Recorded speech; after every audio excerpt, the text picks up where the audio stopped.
Don't even worry about it because it's going back to Target Saturday tomorrow. You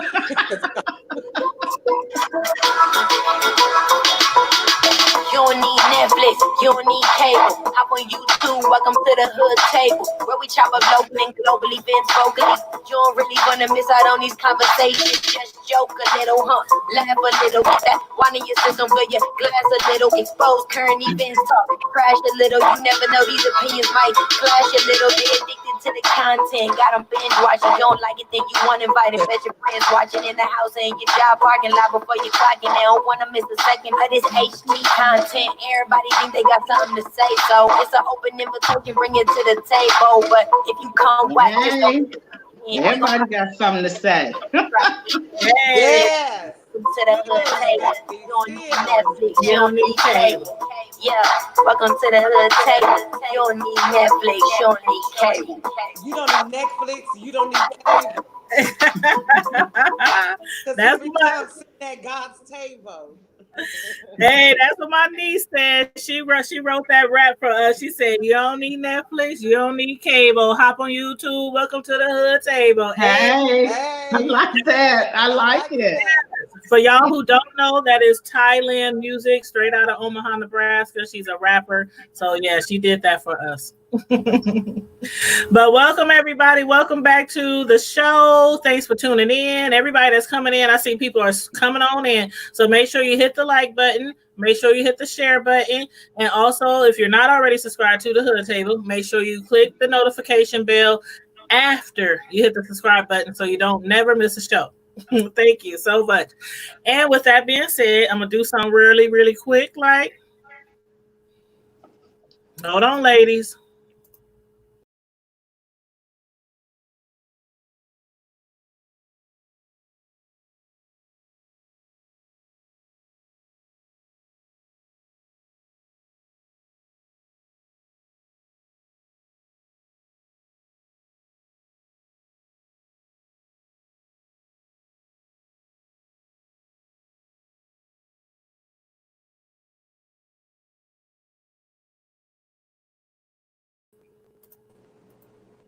Okay, now that we got that all the way, I hope everybody saw that. If you didn't, rewind. We have two guests with us tonight. Alicia, we had her on last week for part 1 of this mini series on spiritual abuse. And you can go ahead and say hello. Hi. Hey, everybody. Thank you for tuning in. Thank you for joining us again. And then we have another special guest with us tonight. Please introduce yourself. My name is Renee. Hello, everyone.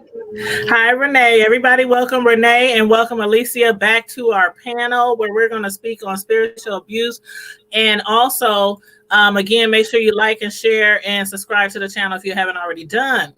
Now, we're going to get back into the interview with Alicia, but before we do that, we're going to take a little time to focus on spiritual abuse and exactly what it is, because we had a lot of comments and questions last week on certain things like, why don't people do this? Why don't people do that? How could you do this? You know, what's wrong with people? What's up with free will? What's, you know, all those kind of things. So that's why we have Renee with us today. So Renee, take it from here. Can I jump in? I want to jump in before you get started. Sorry. Okay. Go ahead. That's okay. Hey, I just want to just say thank you to everyone that's tuning in. Anyone that has been around me for a long period of time, they know this is all I talked about. This is something that I'm passionate about, and I just appreciate all the people that reached out to me, inbox me, call me, text me. I really appreciate it. And I'm ready for the next move of God. Amen. All right.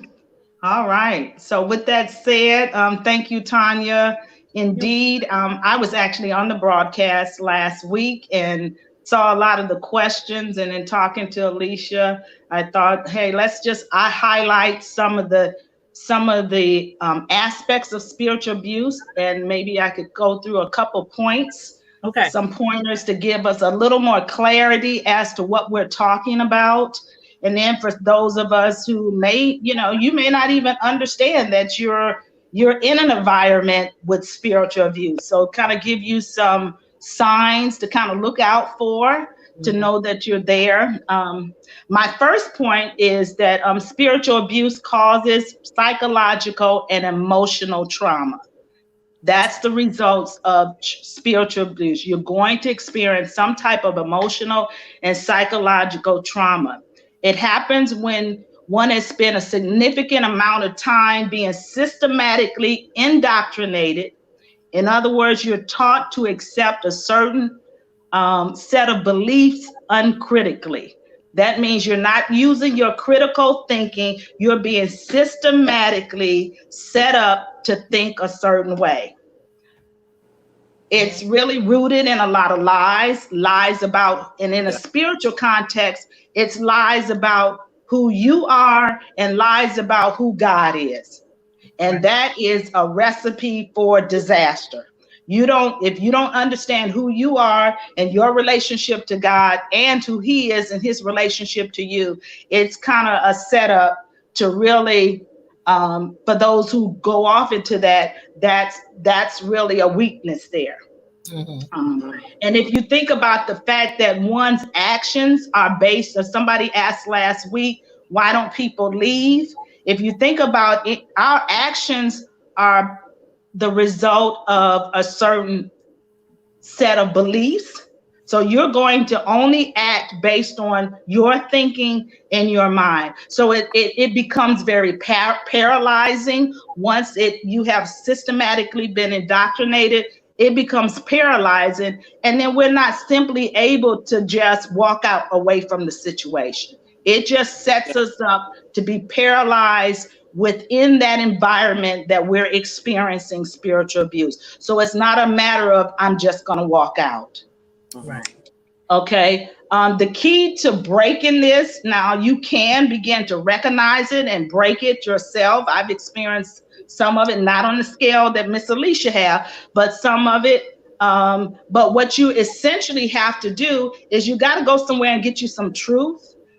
You can never take something away without replacing it. So it has to be some truth that actually comes into that understanding. The Bible even supports that truth is really our foundation. So you really can't have a true, healthy spiritual foundation without any truth. It's like an oxymoron. It's no such thing as being truly spiritual when you're not founded in any truth. Right. My point too is our foundation is very important. And many times we go into church environments where we have not been provided a proper foundation, again, in any truth. And as Alicia talked about last week, many of us go to a church because we are wounded and we've already been abused in some way. So again, you're kind of set up from the start if you're under a leadership that environment has created that environment where spiritual abuse happens. Right. Most definitely. Yes. Of it all. Yes.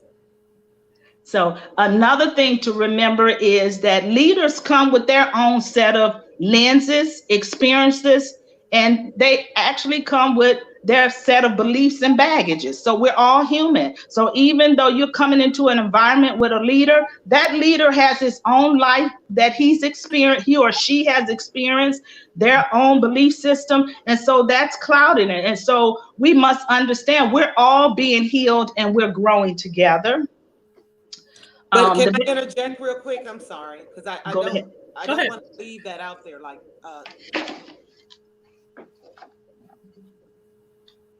say what you said again, the last part, Renee, please. I said we have to understand too, so that we're not taken by surprise, because I think we go into environments thinking that people are totally got it together. This is a woman of God, a man of God. And then I think it helps us to understand that this person, they're on a spiritual journey too. So they're coming into whatever environment where they are, they're being healed. So they're coming with a certain set of lenses, that they're reading the word from. They're coming with a certain set of experiences and a certain set of beliefs and baggage. So they have their own baggage that they're dealing with in that environment too. So then we don't come in thinking that they have it all together and they have all the answers. Well, that's, but we don't want to make it seem like that gives them an excuse to do what they do. Right. I, Right. Absolutely. I No. believe that, I believe that you know, and I believe that God is the type of God that sends you warnings concerning your behavior. I don't think this person or any other leader that is operating in spiritual abuse have not been warned, or someone has not confronted them, or God has not confronted them. I just don't want to make it seem as if, oh, this justifies their behavior at all. I just really want to make sure that people understand that they have a right to stand up against this type of abuse. I don't want to leave no door open there. I'm not. Absolutely. Yeah. Absolutely. That's a very key point, and that's not the intention of what I was saying. That it's just that because I think that many people, when they first go, like last week, you said you were looking for healing, and we just accept what people say, hook, line, and sinker. You know, Right. so exactly. So, and the other part to that is what I wrote down is we should always trust our own internal God voice. Yeah. We don't give that over to any leader. Yes. Yes. Absolutely. You're Yes. going to have warnings. We have the same ability to hear the voice of God. In many instances, in these instances, when we go to church, I think one point I wanted to make is that I think it was you, Tanya, was do they have somebody that they're accountable to? But a lot of churches, there's no one with accountability. And even if they do have a somewhat of a board, that board is totally people who have drunk the Kool-Aid. So Yeah. they're not going to do any correction. Yep, and I noticed that in a lot of churches where the actual pastor or bishop or whatever actually created the church, I noticed there are a lot of different standards as far as, like, sometimes pastors come into a church because they got hired on, you know what I mean? And they have boards, and I think it's a lot stricter and things like that. But when it comes to these pastors who like create a church, it's Mm-hmm. like sometimes totally different as far as how it's ran, The especially when bottom it comes to if they have to look up to somebody over them or not. the bottom line, we have a lot of people in positions of as leaders that really should be driving the school bus. They're out of position. And they're operating in positions that they were not called for, and they're just a runaway train, killing everybody. Period. And the community needs to take a stance against this sort of behavior. No Black community I know can afford for anybody to come and rob us. We ain't got nothing else to give. We got to stop playing games. We got to stop the games. This is spiritual warfare like never before. We really got to take this very serious, what is being shared tonight. We really have to understand that there are people out here preying on the vulnerable. And who is the most unprotected out here? Us. I'm for all women, but right now I'm focused on mine. So I'm sorry. I just felt that just come over me. But I'm sick of it. I'm sick of it. I can't tell you. I'm sick. I think I've been talking about this for over 15 years. I'm sick of it. I'm sick of him. I'm sick of anybody that look like him, act like him, think like him, got a spirit like him. I'm sick of them. Absolutely. All right, then it's your show, Alicia. No, I'm just joining you. So no, no. hey, Go ahead, sister. Go ahead. You know me. it's your show, girl. We try to put 2 toes in the sock. Do your thing. Ain't no hate here, but I just had to get that out there because, you know, you a teacher. You know what I'm saying? I'll be somewhere down Ames. I'm just saying that we ain't got time to play. And I know God Absolutely. is raising up an army.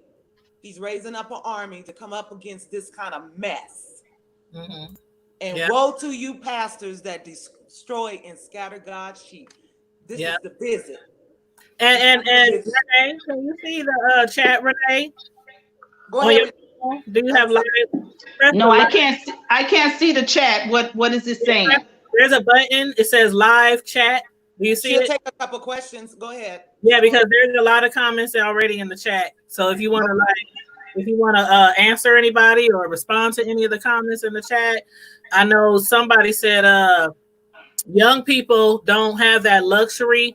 They trust to their own detriment. And somebody else said spiritual abuse happens when a broken person seeks natural leaders more than they seek God. Exactly. Absolutely. Absolutely. Absolutely. Absolutely. Absolutely. Mm-hmm. And then somebody else said it's deeply rooted. People feel as though they are snitching or something. Snitching about what? I play with the devil and allow the devil to reign. If this is spiritual, and it is, see the spiritual side. I like that comment. Yeah, Yeah. that's Yeah, I don't like the word snitch because to infer that it means that we want to put up with lies. We are committed not to people, we're committed to the truth. God is grounded in truth. So we should never give up protecting someone at the expense of truth. Again, you cannot have a spiritual relationship with God if it's not rooted in truth. So if somebody is exhibiting and putting forth any type of spiritual abuse, they're leaders over you and they are conniving, the things that they do is rooted, there's fear, it's fear-based, it's being driven by fear. That's not God. First of all, anything that causes anxiety and fear within us internally, we can automatically know that's not God because that's not his spirit. So that spirit drives us, but God guides us. So internally, we have things within us that set off warnings that something is not right. I can recall when I was at Grace Apostolic, and and this is why my heart is so just like overwhelmed with my nephew, concerns of my nephew. I can remember sitting there sometimes, and my stomach, the nerves in my stomach would just be chatter, just like going back and forth, and I would be sick. And I can remember like just Lord, somebody come snatch me out of here. And I used to watch all these so-called preachers come in there, and they would know what would be, what was going on. And I confronted a very, very famous preacher, and I called her and I said, how dare you? How dare you come in there and you know what that man is doing to the people? How dare you?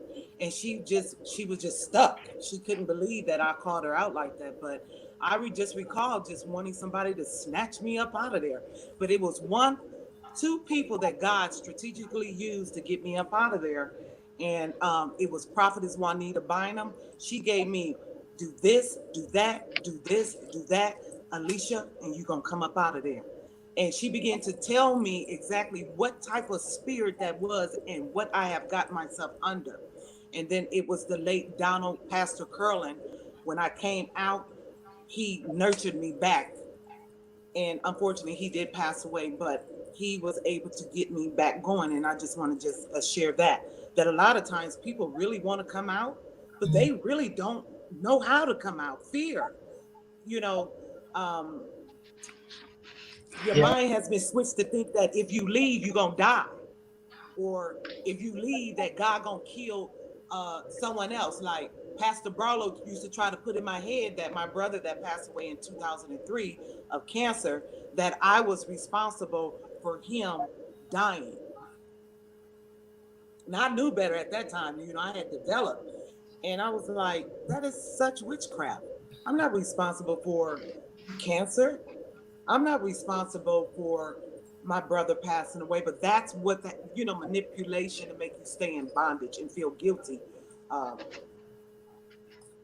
Go ahead. I'm sorry, Renee. No, you're good. You're good. I just wanted to put that in there. Yeah. Right. And I know last week we talked about a lot of stuff. And one of your main concerns is regarding your nephew. Who you think might be being manipulated, misguided. I want you to give us a little deeper understanding of this manipulative spirit. I know we had talked about something behind the scenes, so I want you to go into that for the viewers. What did we talk about behind the scene? We talk about so much, but Can I make one more point, which maybe it give you time to get to where you are? Just another one of my other key point is, in this type of environment, there is an concentration of serving the leader, submission, obedience. They'll use the scriptures like obedience is better than sacrifice. Going to the church building, being part of the church to the degree that if you leave the church, you've actually left God. They equate that to it. Scriptures, I think last week she said, scriptures, touch not my anointed, when we are all anointed. All the resources and attention go to that one person, to that leader. Everything is focused and surrounded toward that leader. They prohibit so-called lay people from speaking, quote unquote, speaking into their life or bringing correction.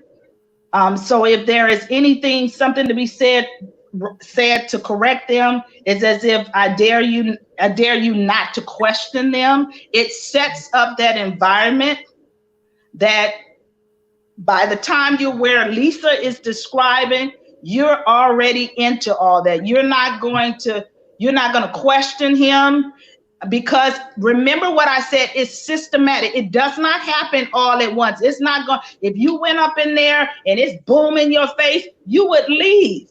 But it's going to be a gradual system. It's these little things that are said over and over to you until you believed it. And by that time, everybody in the church has believed it. So it's a whole environment that before you know it, you're in it and you don't even realize it. Yeah. Yeah. And did you get my message in the private chat, Alicia? Huh? You get my message in the chat? I'm trying to get to it right now. I got people saying that they're not able to get in. If they can't get into what? The live. I don't know why not. We have a lot of people in here. Okay, just if y'all could continue just for 1 second, please. Okay.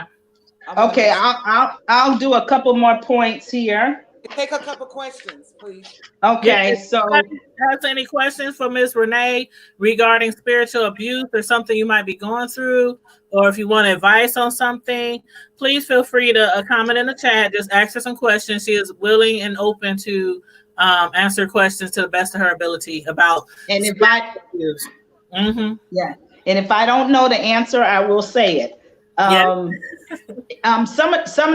of the things I really want to key in, it is very important that you replace, because somehow by the time you're there is a set of lies again that you believe. So just to make it really simple, once you recognize that, okay, I'm here, something is going on, and I know what it means to be at a place where you just can't even think straight. So even small steps that you make can be the beginning of you leaving. So you don't have to broadcast that you're going to leave, but it may be something as simple. For example, if somehow you receive the message that God is going to kill me, go find something in the word that will counteract that lie. You have to bring that lie down in your thought process.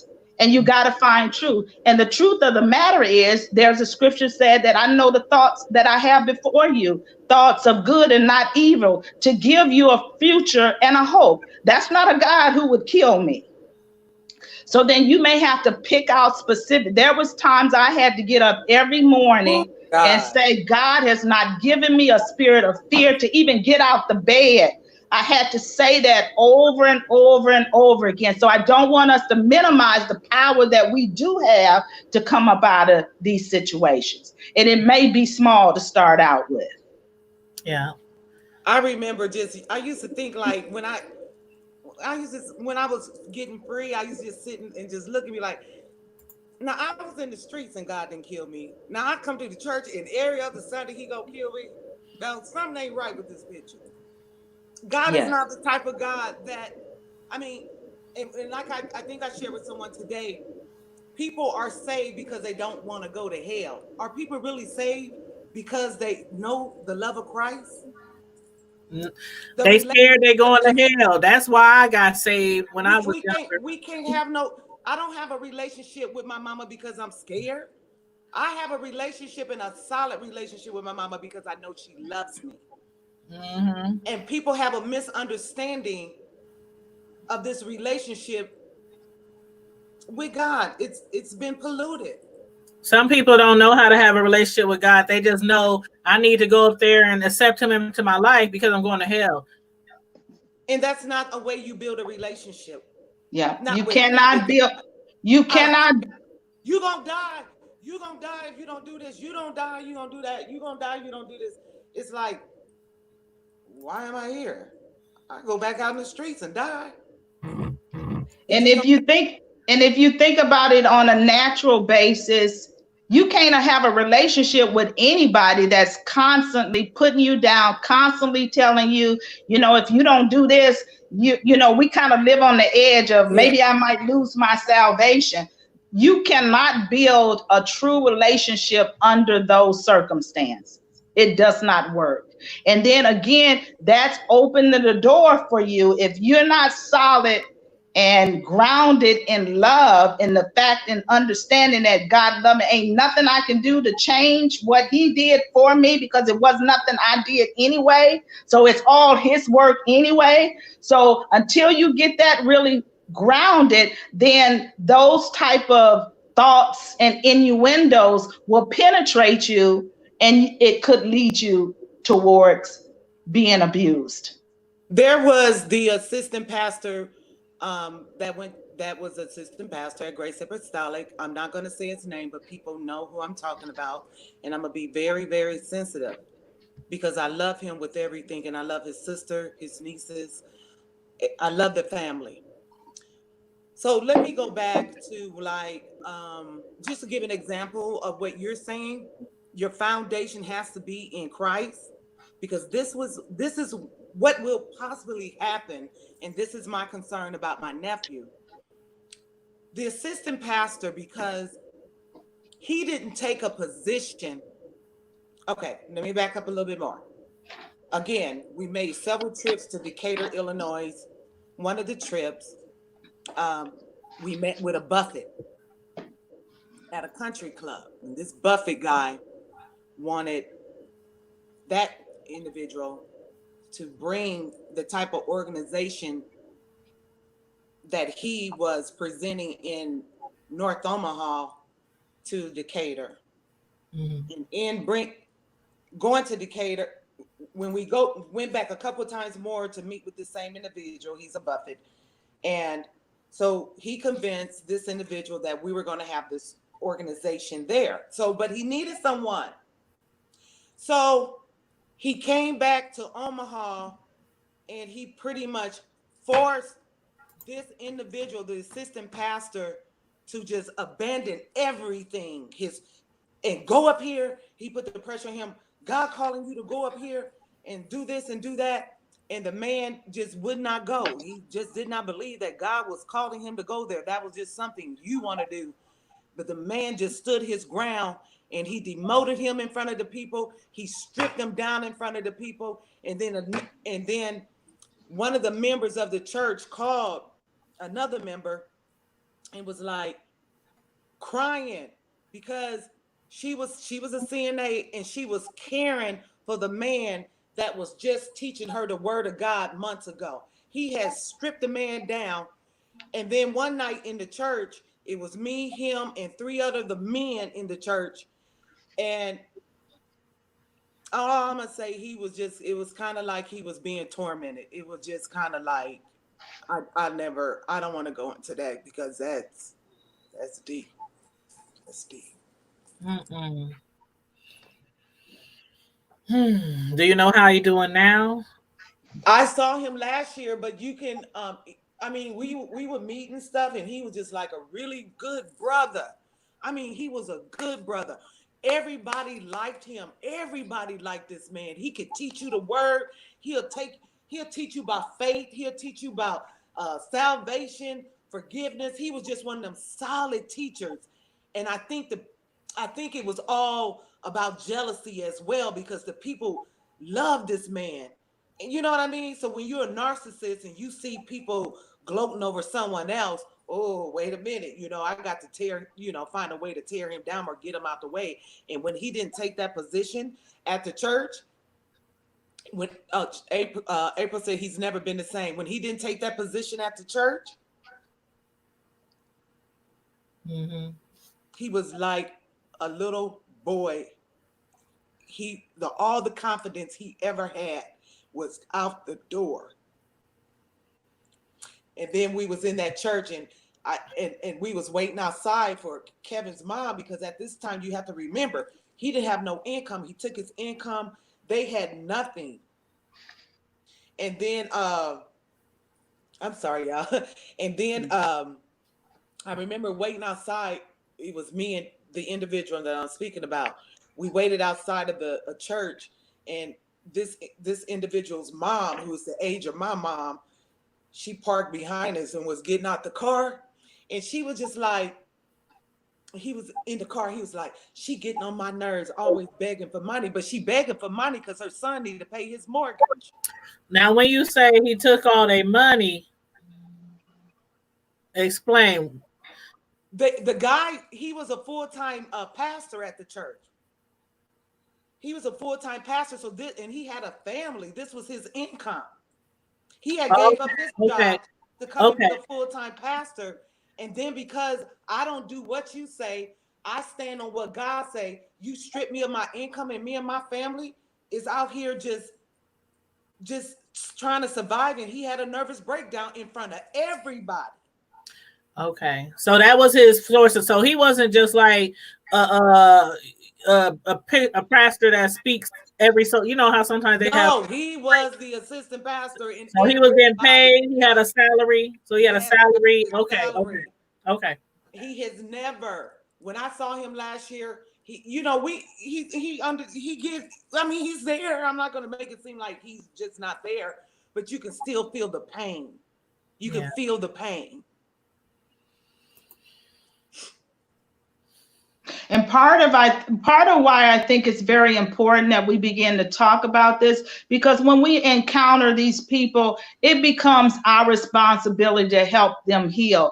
In these environments, many times you're encouraged not to interact with these people. Once they've been castigated and labeled at a certain place within the confines of that church, nobody will say anything to that person. They will watch you dying, and the fear is so much upon them not to cross that leader in any way. They will watch you die. Yeah, but when I left, the people that were, hey, Sister Jackson, they wasn't speaking to me though. I was like, woo, and it was heartbreaking because I had. It was like, wow. Well, we had a situation like that at the church I grew up in, where one of the ladies who had been there for a long time, well loved by the whole church, she didn't do something that the pastor she wanted to move out of town. That's what it was. The lady wanted to move out of town to be with her family down south, and the pastor told her she better not go. If she goes, God gonna stricken her with a sickness, and she's gonna die. And so after she left and moved, a lot of people in the church kind of like she was a castaway, like all because she wanted to move back down south with her family. But the thing about our church was it was a lot of collecting going on, more focus on people's pocketbooks, and she was a big giver. So a lot of people knew what that was about, but then we never spoke on it. But that's how a lot of people got a lot of the wealth, because if you remember back in the day, that place had a lot of people there, and it was a lot of wealthy people there. A lot of wealthy people there. Lots of wealthy people. And what it was kind of like theatrics. I'm gonna make it seem like I'm really doing something for these people. And when y'all go home into y'all neighborhoods back in the suburbs, I'm making y'all think I'm really doing something. You ain't did nothing. I ain't did nothing. And just remember, many times obedience is equated totally to what they say are obedient. Yeah. And in the midst of this, they're using scripture that, like, there's one scripture in the Bible that says if somebody sin and they keep sinning, put them out, and the rest of the people shouldn't talk to them. But I think the key is to understand God's ways are always redemptive. Whatever he said, even if he's chastised, it's just like a mother. When you chastise your child, it's not to kill them, it's to correct them and then bring them up. So God is always, if the correction is coming and you can't come up over that, God will convict us, but he never condemns us. That's not in God's nature. That's not even how he operates. And again, remember at the beginning, I talked about thinking critically. You have to give up your tendency to think in a critical way to even be in this environment. Mm-hmm. Right. Yes. I can honestly say, like, the person who I was, and I think I said this in part one, but the person who I was before I came into that organization, I was just outgoing, had all kind of friends, all kind of family members. I mean, it was popping. Then when I went to the church, it's like, it stripped me of who I was. I'm just finding out who I am all over again. Mm-hmm. Isn't that something? Yeah, and it's real.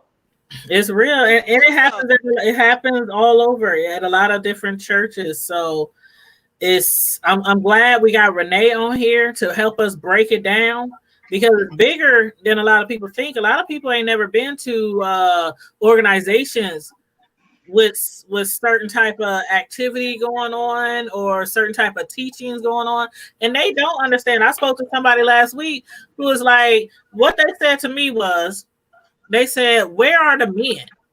That's what they said to me. They said, where are the men? You mean all this stuff is going on in the church? And that bothers me. And they said, where are the husbands? I said, you have to keep in mind, a lot of these churches now, and for as far back as we can go, they mainly are filled with women, and single women at that. So, well, and then you have to also, a lot of men, not all men, but some men, they will give up that to have a position. So if you have somebody that really they've never been in a prominent place in churches, especially our culture, to be in leadership in the church, that's the ultimate. So then it starts out, we overlook small things. So again, it don't just boom in your face. It's small, it builds up over time. You have overlooked some small things at first, then it gets bigger, and you overlooked them because you're willing to sacrifice this in order maybe to keep my status or something. Again, really, we totally have to be grounded in truth and God. What are we there for? We shouldn't be at church to prove who I am, to get a position. All these things become ways that the enemy ensnares us. So that's why we constantly have to make sure that we're healed too, because again, I said we come and we're not healed. You're not healed when you're trying to figure out who you are. You're not healed when you're trying to use this position to validate who I am. So there's a lot of healing that we don't have when we come into, so even as a man, you can be a big, strong man, but your mind is messed up and you still gonna go in the direction of your mind. So as regardless, right now, the men ain't saying us, so it's the women. We got to stand up, and regardless of who's speaking the truth is powerful, and people will register with the truth. So we just have to start speaking the truth. And I think for those people who have been abused, you recognize abuse. mm-hmm. When you see it, you recognize when somebody is being abused. You can understand it by the way that they talk, the catch-all phrases, the words that they use. Submission is really big in this environment. You're gonna hear that word all the time. You need to submit. Now, sub means to get under whatever mission they are set out to do. So if you sub means to get under the mission, right? But you need to make sure it is the right mission, right? And this thing goes way deeper. People, especially my people, wake up. Now, Renee, if you can do me a favor, and like there are a lot of people who don't have a church home, and the reason why they don't have a church home, it might be because they weren't raised in church. It might be because they have some church hurt. But could you like give people some key pointers on what signs to look for? Because like we've been talking about, a lot of people don't see it until it's they deep down in it and they don't know how to get out. Separation is one sign. When your people are going or let's say in a church and they find themselves, you find them separating. They're not coming around as much. They're always talking about the leader more than they talking about Christ. They don't have no more time for the family. Everything is church. You know, you got a lot of people out here trying to save communities and ain't never even save their own family.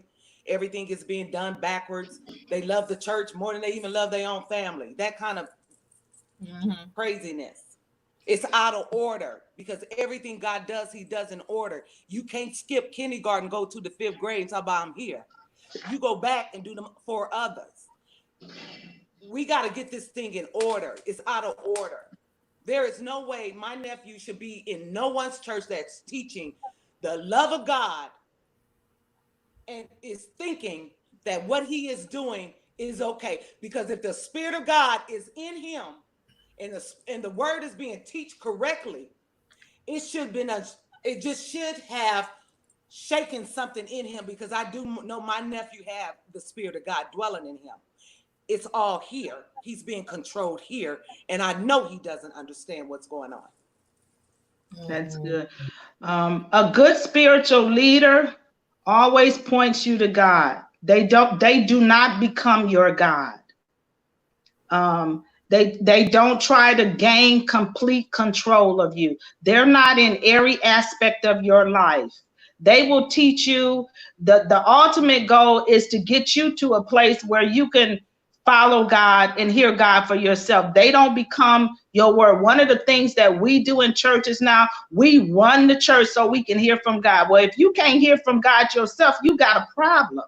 So if you've been in a church in any amount of time and you don't have the ability to follow the voice of God yourself or understand the direction you should have, that's a problem. Your focus is off. Just like she said, the order, it's God first. I don't care. So then that's another sign. Go ahead, Lisa. Oh, no, I'm sorry. No, you go ahead. No. You rolling, sister. I'm sorry. Another thing is God leads us and he does not drive us.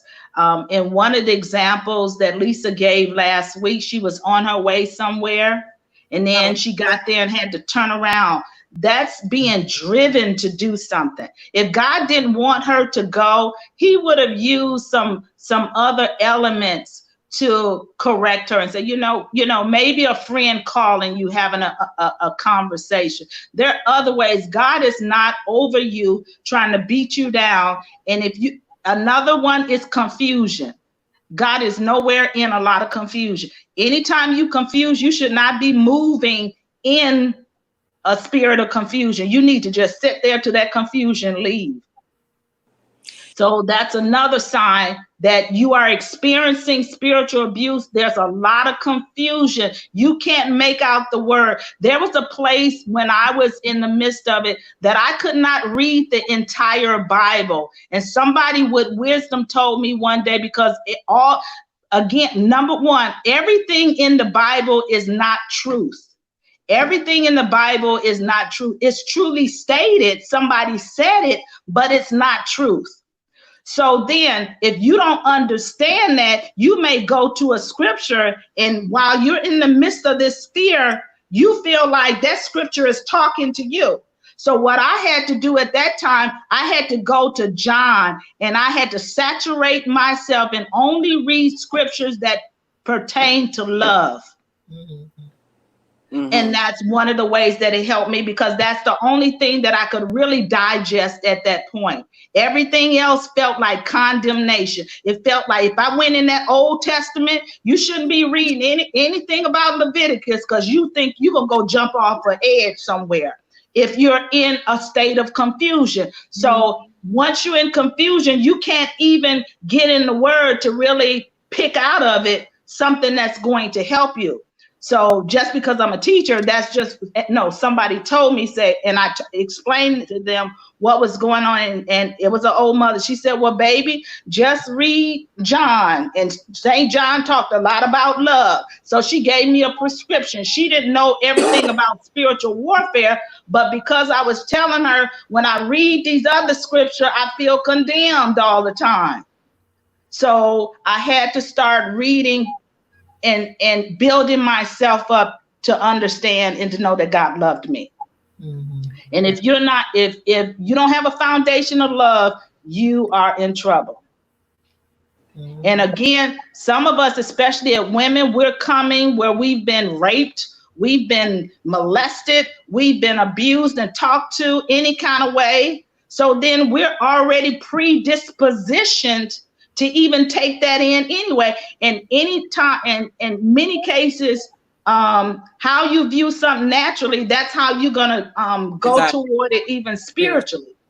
And I got somebody got a question in the chat, and I think this probably refers back to part one.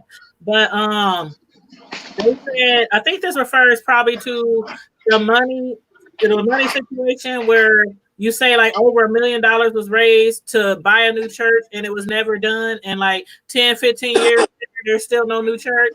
So I'm gonna just say that it probably has to go to that. Is this the end? Yeah. Mm-hmm. Hi, Deanne. Yeah, that's most churches, Deanne. But we were under like fear of how dare you question to open the book, or how dare you question what kind of money, you know what I mean? That was just something we just did not do. She said if people were giving that kind of money, like you said, there was a lot of wealthier or upper class people who donated a lot of money back in the day to the church. So nobody ever asked where the money went, why the church was never built, why the church No. Let me back up. There were people that individually went on their own and asked, but to openly stand up, be like, where the money? No, it was a one-on-one, and then you knew it was because about a week later they was put out. Mm. So everybody who asked about the money, because I know you were put out, I know somebody else in the chat last week said they were put out when they started asking questions. So basically everybody who came forward because they wanted to speak out got put out the church. For the most part.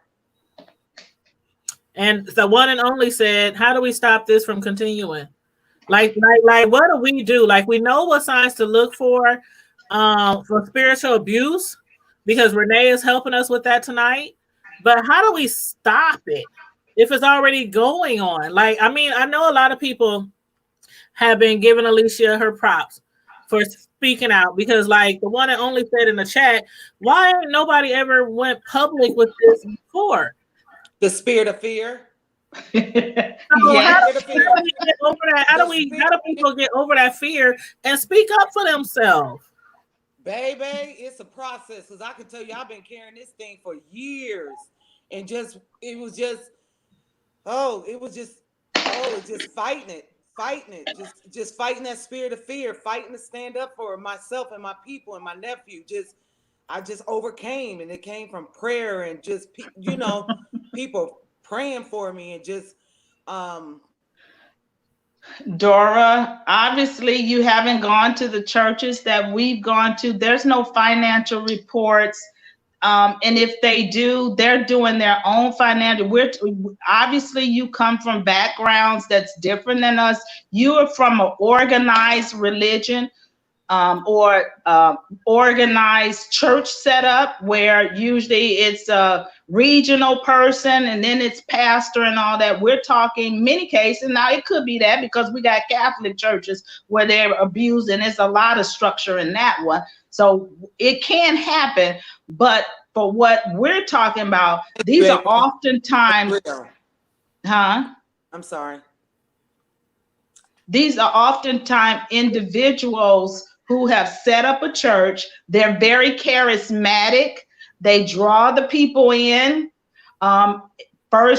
Initially, you feel that sense of camaraderie. Yeah. You feel that the word is good. It's encouraging. And then something about that person, which I believe that it's something internal about them. I think many times they've experienced spiritual abuse and they've received those same messages somewhere in their life. And so it eventually gets to that point. So it doesn't start off that way. And Emma says, I need my money back. Yeah. She said, I'm gonna need my money back. Well, only thing I'll say to that is stay tuned. Well, and you do.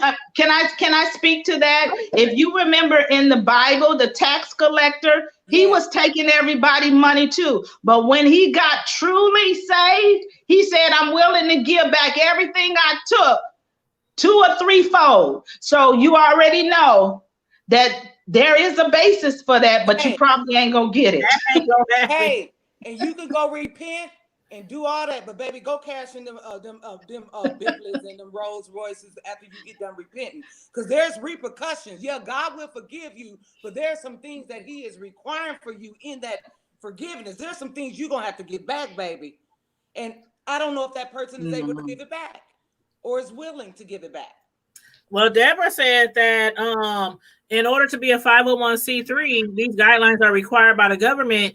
People don't do their research to know these things, and that's what I was just about to say. As far as what you said last week, that only him, like the church I grew up in, I noticed that too. And compared to other churches, that certain pastors or preachers, they make sure they the one counting the money or somebody real close to them. There's no like committee, like the secretary, the the treasurer. Grew up with is no longer. It should be like 3, 4, 5 people at least who are not all related to the family. That ain't gonna happen. That should know what's going on the accounts. That's back in the day. They ain't doing that no more. They running this thing like an organization, like a company, like It's. Oh yeah, Deborah. Yeah, Deborah is very rounded in that nonprofit, but I believe in that nonprofit. From what I learned last night, speaking with someone, that there are loopholes that they are taking advantage of.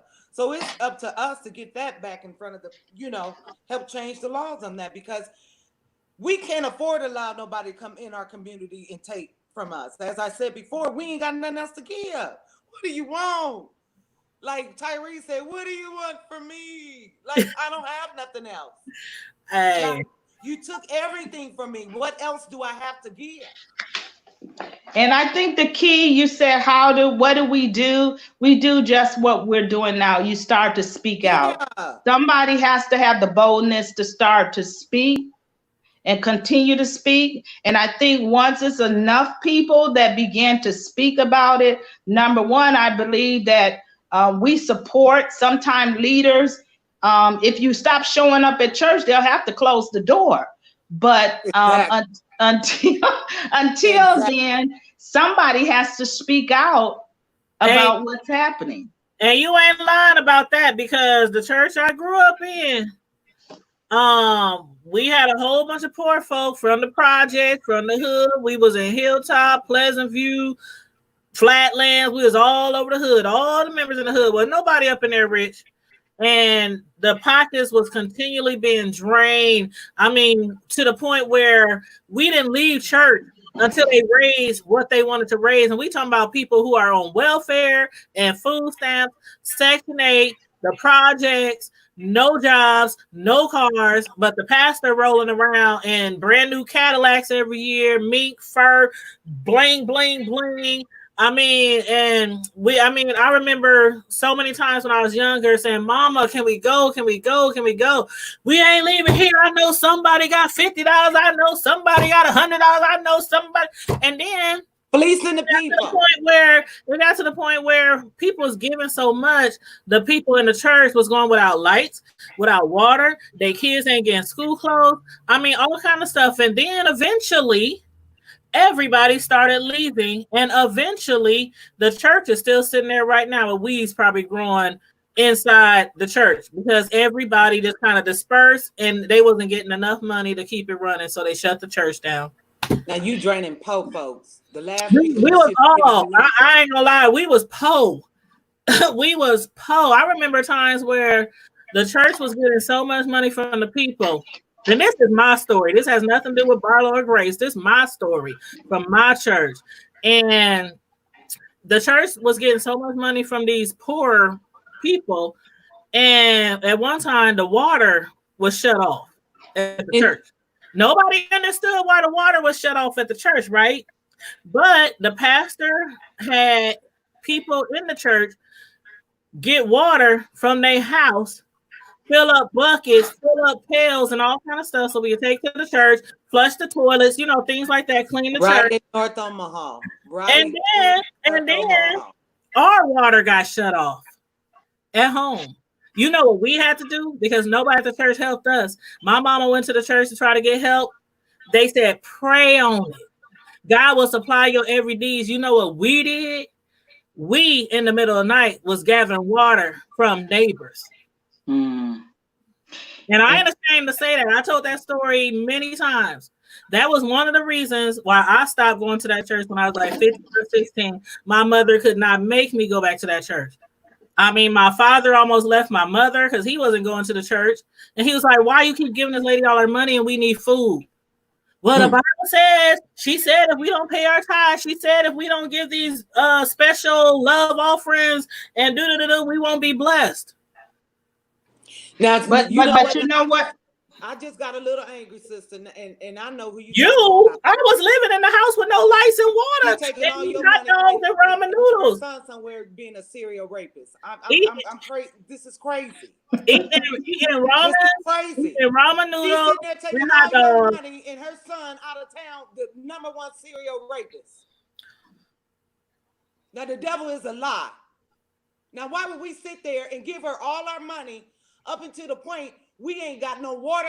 Listen how crazy that sounds. It sounds crazy. I'm just like.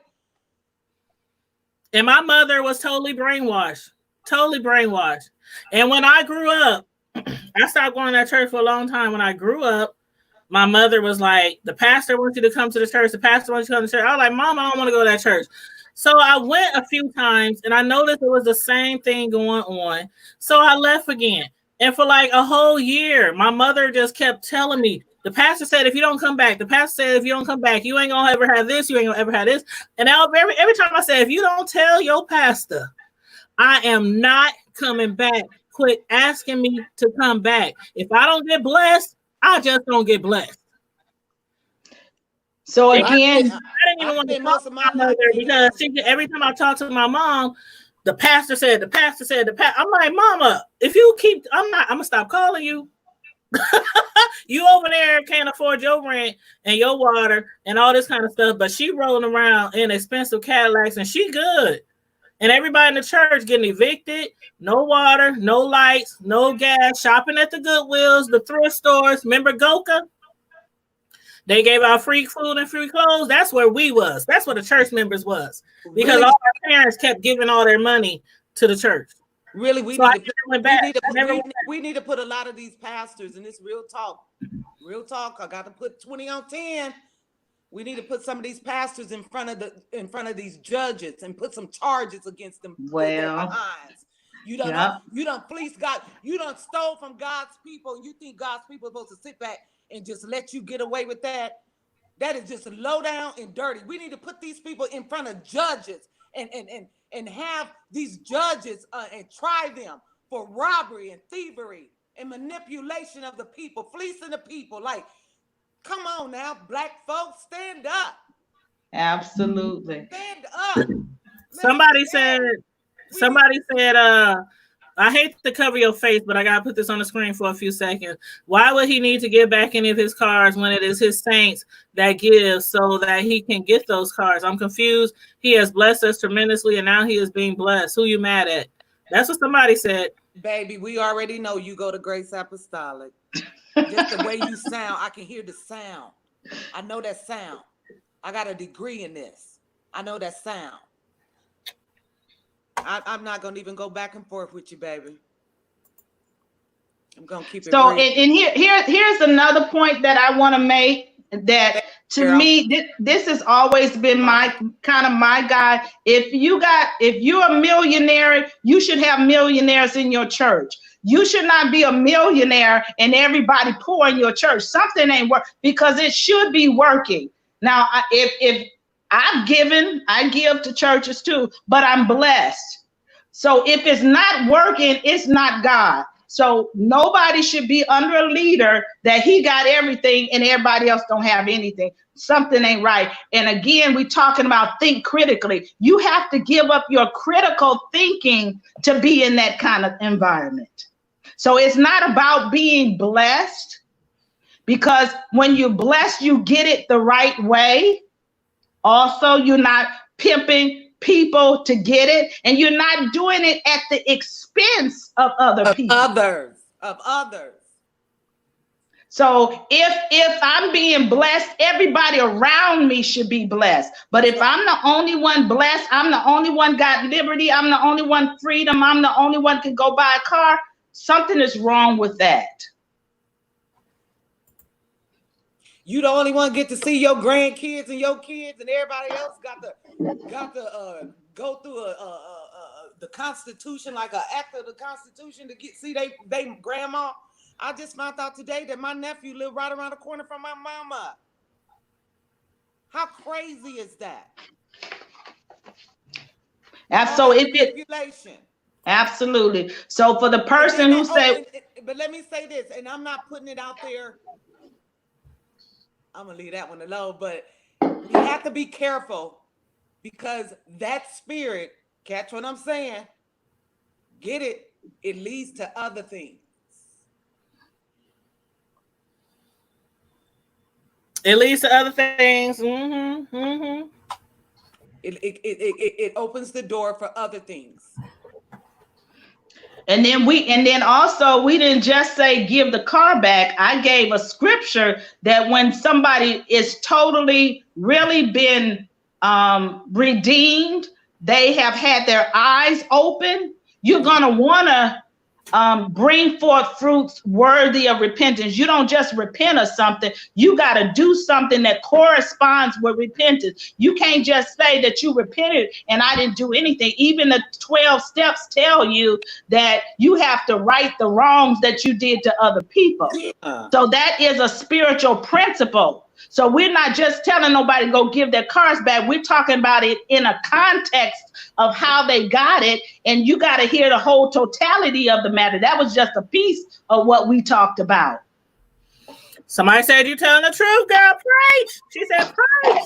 That's my girl. Tell the truth and shame the devil. Hey, yeah, that's my girl. Ooh, somebody said that spirit, that ooh.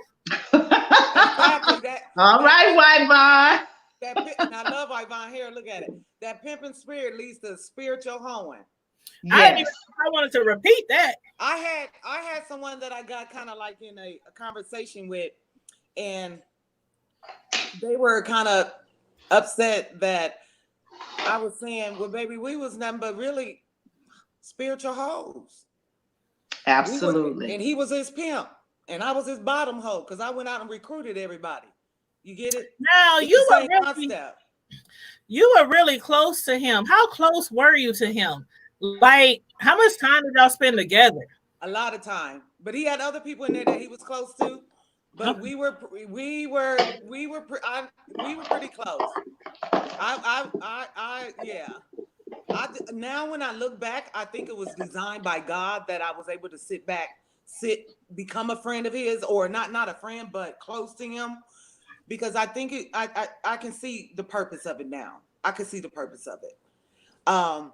As I stated before, this thing goes much, much deeper. We just on the surface. We are on the surface. We are only on the surface. And some stuff I know I have to move with wisdom. I do have people that I have permitted to speak in my life and give me direction. Every step I make, I'm taking it very carefully, because like I said, I'm out of there. By all means necessary. And I mean that from the bottom of my heart. By all means necessary. Yeah, I'm going to pray and I'm going to fast. But then there's one day I'm going to get up. All right. And it's going to be. Come on up out of there. Absolutely. Hey, and the Bible said. Built like that. Just a second, real quick. Hold on to what the Bible said real quick, sis. For real, like that. One day it's going to be. Come on up out. Because I wanted somebody to snatch me out. And I had too many people out here that were cowards. That's my nephew.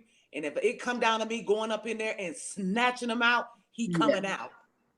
Yes. And when I come, I'm coming. Yes.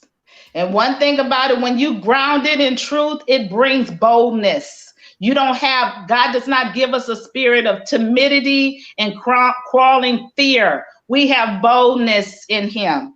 So we lay down the truth and then we move in boldness. So one of the pieces is like what the young lady said, as far as, and I like what you said, Tanya, the 501(c). Maybe that's one of the steps to start to continue in what we're talking about, to begin to address this. Maybe we do have to start taking people to court. There are many actions that you can take. Awareness is the first step. I just want to tell a little story, if I may. Mm-hmm. A spiritual. It's the hood table, so we keep it 100 over here, all the way above. I'm gonna tell you a story, and it's really sensitive, so bear with me. But I told you how my mother was brainwashed, right? Mm-hmm. Going to this church. So maybe 8 years ago, my mother had got really sick at our church. She had got, not at the church, but she was going there. And she had got really sick. Now, neither I or my younger brothers knew. My dad knew, my stepdad, who she was married to. And the only other person knew was the pastor. Her pastor, the church that I refused to go back to. Now, she had got really sick. She went to the doctor. The doctor said they see a large mass and they want to do a biopsy. She said, let me think about this. And she went and talked to our pastor. Her pastor. Her pastor said, and I quote, "There is nothing there. The doctors don't know what they're talking about. You are healed in the name of Jesus. Don't let them do no biopsy. Just keep praying, keep tithing, fasting, and you will be healed." Now, remember, my mother been going there for a long time, and she was under manipulation and spiritual abuse. And mind you, neither my brothers and I knew what was going on. So she never got the biopsy, never went back to the hospital. Like maybe, I don't know, a year and a half later, she kept getting more sick. She didn't know what was going on. She was always vomiting. Her stomach got really, really big, like she was pregnant. So she stopped eating because she thought she was just gaining weight, even though she wasn't that big. She refused to go to the doctor. My dad kept begging her to go to the doctor, and she kept saying, the pastor said I'm healed. The pastor said I'm healed. The pastor said I'm healed. At that time, she didn't know that the cancer, that big mass was colon cancer. After not going to the doctor for a year and a half, because the pastor kept telling her, just believe in Jesus. And when anybody in this chat who went to church with me and my family, they know my mother was a praying Christian, no cussing, no drinking, no fighting, no. She was like the next thing holy to God. At least a lot of people thought. She was that way. She was really nice, really pleasant, really shy. She was totally about church. She, after a year and a half, she kept getting sicker and sicker till she was fainting at home. She was having seizures. My dad kept begging her, go to the hospital, go to the hospital. I'm gonna tell your daughter, because I'm the oldest. Don't tell my kids, don't kill my kids. I'm healed. Ain't nothing wrong with me. You know, she just steadily giving her money to the church. And now at that point, she's giving so much money because she's believing the more money she gives, God will heal her. And the pastor kept accepting all this money and accepting all this money. Never told her once, you getting a little on the skinny side. You looking a little frail. And every time I went over her house, and I was like, Mama, why you getting so small? Well, I'm dieting. Because her stomach, remember her stomach was so big because she didn't know it was because of cancer. I think she actually probably knew something was wrong because of the pain she was going to. It got so bad where she couldn't use the bathroom because she was totally bloated. If anybody knows anybody with colon cancer, it's affecting your bowel movements. So you can't use the bathroom. It kind of all packs up around you, you know? And so about time, I think after the third seizure or something, my dad finally just dragged her to the hospital. Forced her in the car, dragged her to the hospital. I got a call. And my dad said, you need to come to the hospital. So I go to the hospital. And I see my mom laying there.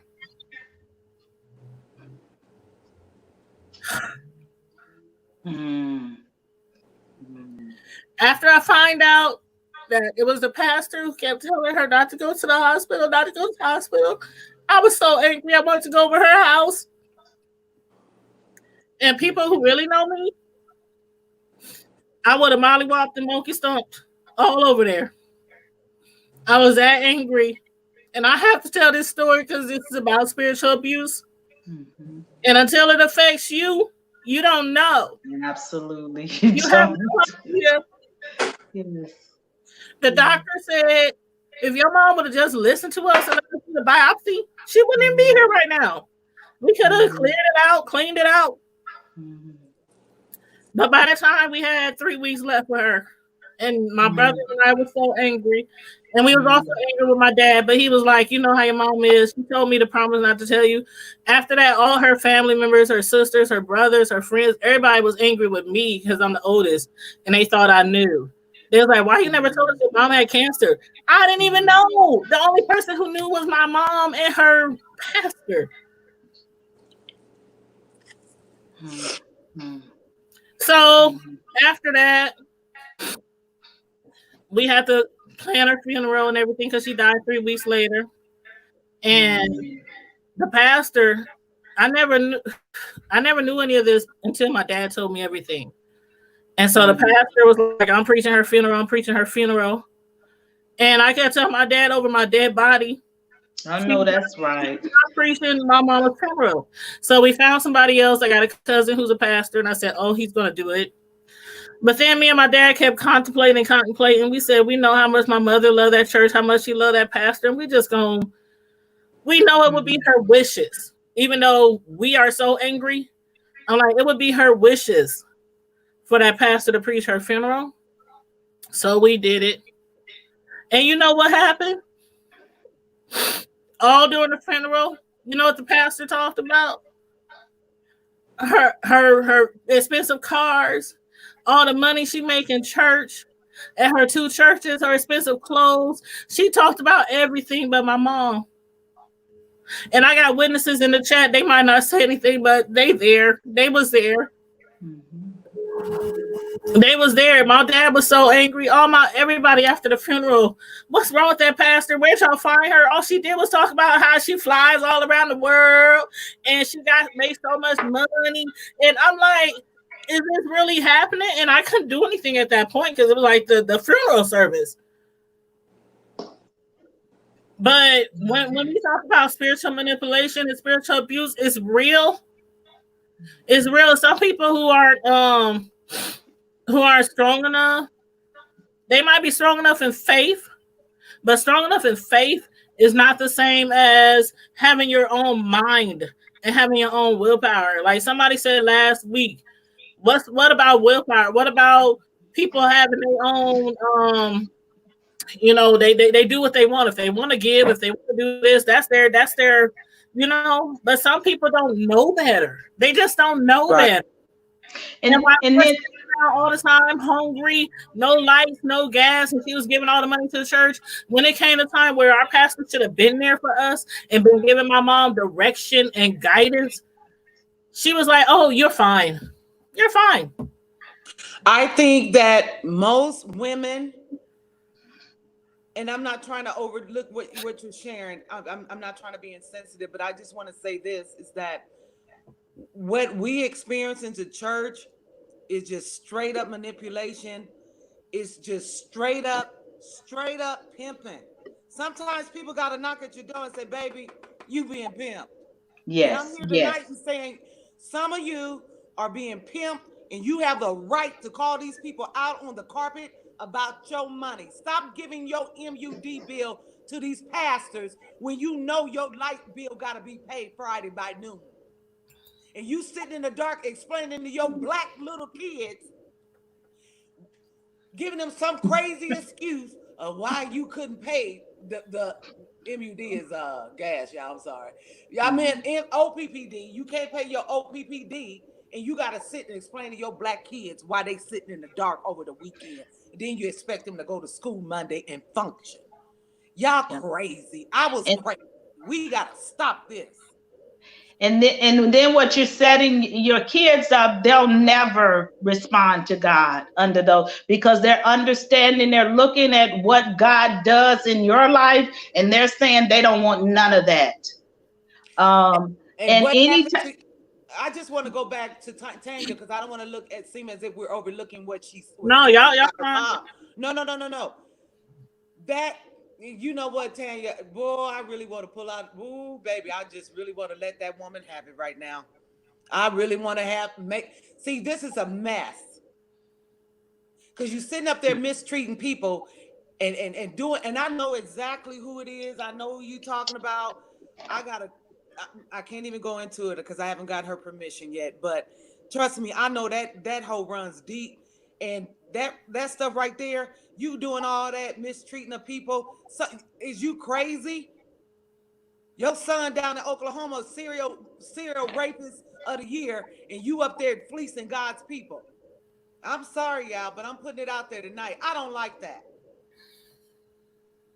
And then somebody just wrote on there that got people buying houses and doing, well, if you're doing that, what I say to you, if it's working, keep doing it. But we're talking about people where this is not working for them.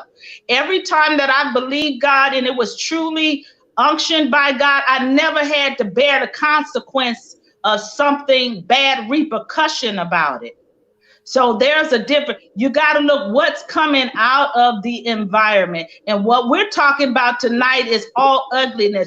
If you on another page, good for you. That's not what we're talking about then. We're speaking to somebody. If it's not you, just keep holding on. We know who we talking about. We know who we coming after. So don't try to distract us with all whatever you're writing. If you get in your cars, I am too. I live in a big old house, but I still know that this is real. Right. At the end of the day, I have been to church with people that I had to tell them, honey, God would be more honored.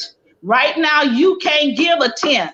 You behind already. So God would be more honored if you can just keep your lights on.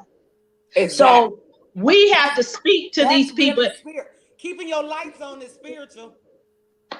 Absolute. Yes, it is. And our pastor never gave anything to the community. Not $1, not one book bag, So what is she? not one. Okay, it's almost like this. What you're saying is the same thing that Caucasian people say when we say Black Lives Matter.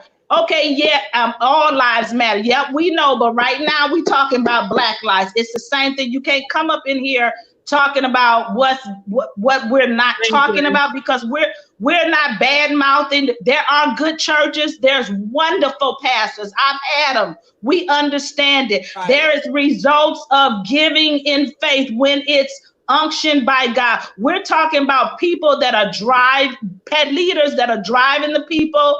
They're demanding. These people don't even have a foundation of faith to even work from. They don't even have a true understanding of who God is to work from. You got to set a foundation first. That's what we're talking about. And somebody said something important in the chat. They said it's not about finances. We're speaking on spiritual abuse. Yes. But spiritual abuse will make people give their very last dollar, to where they have to borrow money from somebody else to feed their children. I seen it. I spent 6 years in a church. I seen it. Baby, I done been in them $1,000 lines. People calling the company to get payment arrangements and trying to find every organization to help pay their bills because they're giving all their paycheck to the church. And it wasn't like when I say we would be in church for hours till they raise the money, like lock the door, ain't nobody leave. Yep. I experienced that. I experienced that. And people's like, that don't happen. Yeah, it does happen. You know, people joke about it in movies and stuff like that. That stuff does happen. And to me, you have to be a level of evil to take advantage of God's people like that. You have to be at a level of evil. And I'm not trying to be disrespectful in what I'm getting ready to say, but even with that pastor there, who I know who you're talking about, and the reason I keep going back to that, because I'm picturing here you over here manipulating and abusing God's people, and you don't even care that your son is going through there molesting and tearing everybody else up.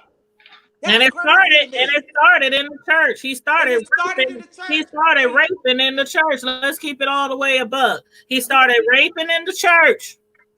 And then went to Oklahoma and tore that city up.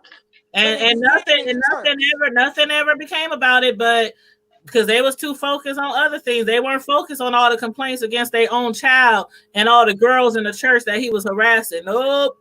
So did the women? And now he's in prison for the rest of his life. And now he's in prison and the rest of his life because he continued raping people, and somebody finally stood up. Somebody always have to stand up, be bold, and stand up and speak the truth. Fear not. Don't look at nobody's face. Speak what's in your heart. And I know one time when I was going through what I was going through, God woke me up with a scripture that says, my heart desire is to fulfill the plan that God has for me. That's it for me. I'm at a point where it is what it is. It is what it is when it comes to Marcus Dwayne Crawford. It is what it is. And it's going to be by all means necessary. And by the wisdom of God, we're going to do this thing right. We're going to peel all these layers back. We're going to present it in front of the right people. We're going to apply pressure when pressure is necessary. We ain't letting up. We're going to stay on that neck until something gives. And at this point, it's all smoke. I don't believe that. I don't believe that comment, 402 Revenue. I have to respectfully disagree. What is that? 402 Revenue said anyone who does not provide for their relatives and especially for their own household has denied the faith and is worse than an unbeliever. That's good. They're pointing out our point. That's our point. Yeah, he's saying that about us. It's not just about people not taking care of their families, though. It's bigger than that. Okay. So Tanya, that person was actually confirming everything that we're saying. They were not trying to speak. So what they're saying to the individual that's doing this, that thinking they're supposed to be given to the pastor, they really should be taking care of their family. And that's spiritual. Yes, and that is spiritual. Why we don't think that's spiritual, that your lights stay on? That is spiritual as it can get. Well, because I say, as far as unbeliever, I think that's really a strong word. What is that that they don't believe in God?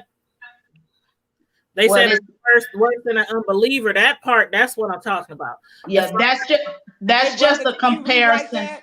Ask the brother to rewrite that in a little bit more clarity. No, that's the homeboy. Okay. That's the homeboy. We talk. We got you talk. Okay. I just have to disagree with that last part because I don't think you have to be an unbeliever to give all your money to the church. I don't think that makes you an unbeliever.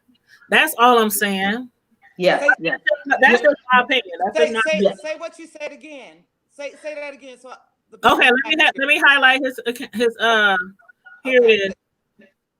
He said he's worse than an unbeliever. He didn't say they were not a believer. It's just a comparison. Infidel. Yeah. So here's another point I wanted to make. True pastors have a heart for the people. Yeah. True. If you don't have a heart for people, you're not a true pastor. That's not. I was taking it as, because he didn't say anything about a pastor. He said those who not provide for their family. So I was taking it as he was talking about, like, if you got people in church who are not taking care of their families because they're giving all their money to the church, that they're not believers. That's how I took it. So if he meant it a different type of way, he's kind of right though. Because that's what I mean. But like I said, the believer of Christ, you ain't believing in what man says. Now, if he said that, then I get it. I think that's where he meant. If that's what he meant in 402, you know, we right here. We right here. You know what I'm saying? I can call you right now. But if that's what he meant, I totally understand. You should bring him on. Oh, if he wants to come on, hey, that's him. He's kind of shy though. He's kind of shy. Whoever wants to come on, let her know. He's kind of shy, but if anybody wants to come onto the stream, we can get up to 6 people on the stream. So if I drop the link, anybody, I don't care if you a church member. I don't care if you're a church member at the church. I don't care if you don't go to the church. I don't care if you have a story to share. I don't care if you want to jump on the stream and be very respectful and talk to us on the stream. I'll drop the link. But let me see the name first, because I ain't about to argue with. That's the thing. I'm not about to sit up here and argue with nobody. But if they want to come over here and have a grown-up conversation, and I saw Barlow's son in the chat. He made a comment about, expressing his emotions over me and my mother. He said that's very sad and, very heartening. And I appreciate that from you. I really, really do. And matter of fact, I think it was the one that I used to work with a long time ago at a telemarketing, actually. But he has so I don't care who it is. If you want to jump on the stream, I can drop the link, but we ain't here for no argument or nothing like that. So if you come jump on the stream, let me say this too, though, because several people called me and they were saying things in reference to his sons, and I want to put this out here. I have nothing bad to say about his sons, even though their father do spend a enormous amount of time talking about everybody else. But I'm not going to stoop that low. He has some great kids. All I'm saying to his sons is why my nephew don't get to see his daddy. Why my nephew don't get to see his mama, his sister. Y'all get to see y'all dad. He get to have the experience with his granddaughter. You got to know that something ain't right with that. And something ain't right with it. We got somebody who wants to jump on the stream. Her name is Sislo. Hey, Sislo. Now you know. I get sensitive about stuff like this. Honey, I want to go fight this lady. I want to go fight this lady that did your mom like this. I'm ready to put hands on her, and I don't even fight. Man, people have to hold me back, boy, and people know I'm a I fighter. don't know why I you guys. fought a lot. I fought a lot growing up, so it ain't nothing for my old butt to go. Hey, we can. Hey, I still got it. But I was like, I kept listening to other people. Give it up to God. Give it up to God. Give it up to God. And then the other thing, how it says, nobody knows their time, and that we all go when God says we're gonna go. So that's one thing that kept me kind of a bit, kind of like not going in on this lady, because I'm like, well, maybe God wanted it to happen this way. That's that Bible teaching. Maybe God wanted it to No, happen this way.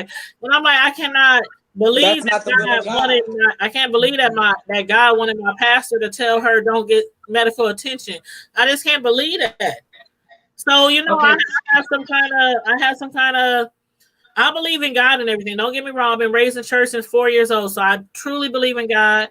But I don't know. That was a very confused. I mean, you see a So can I say this? This is why I started out with the importance of being grounded in truth.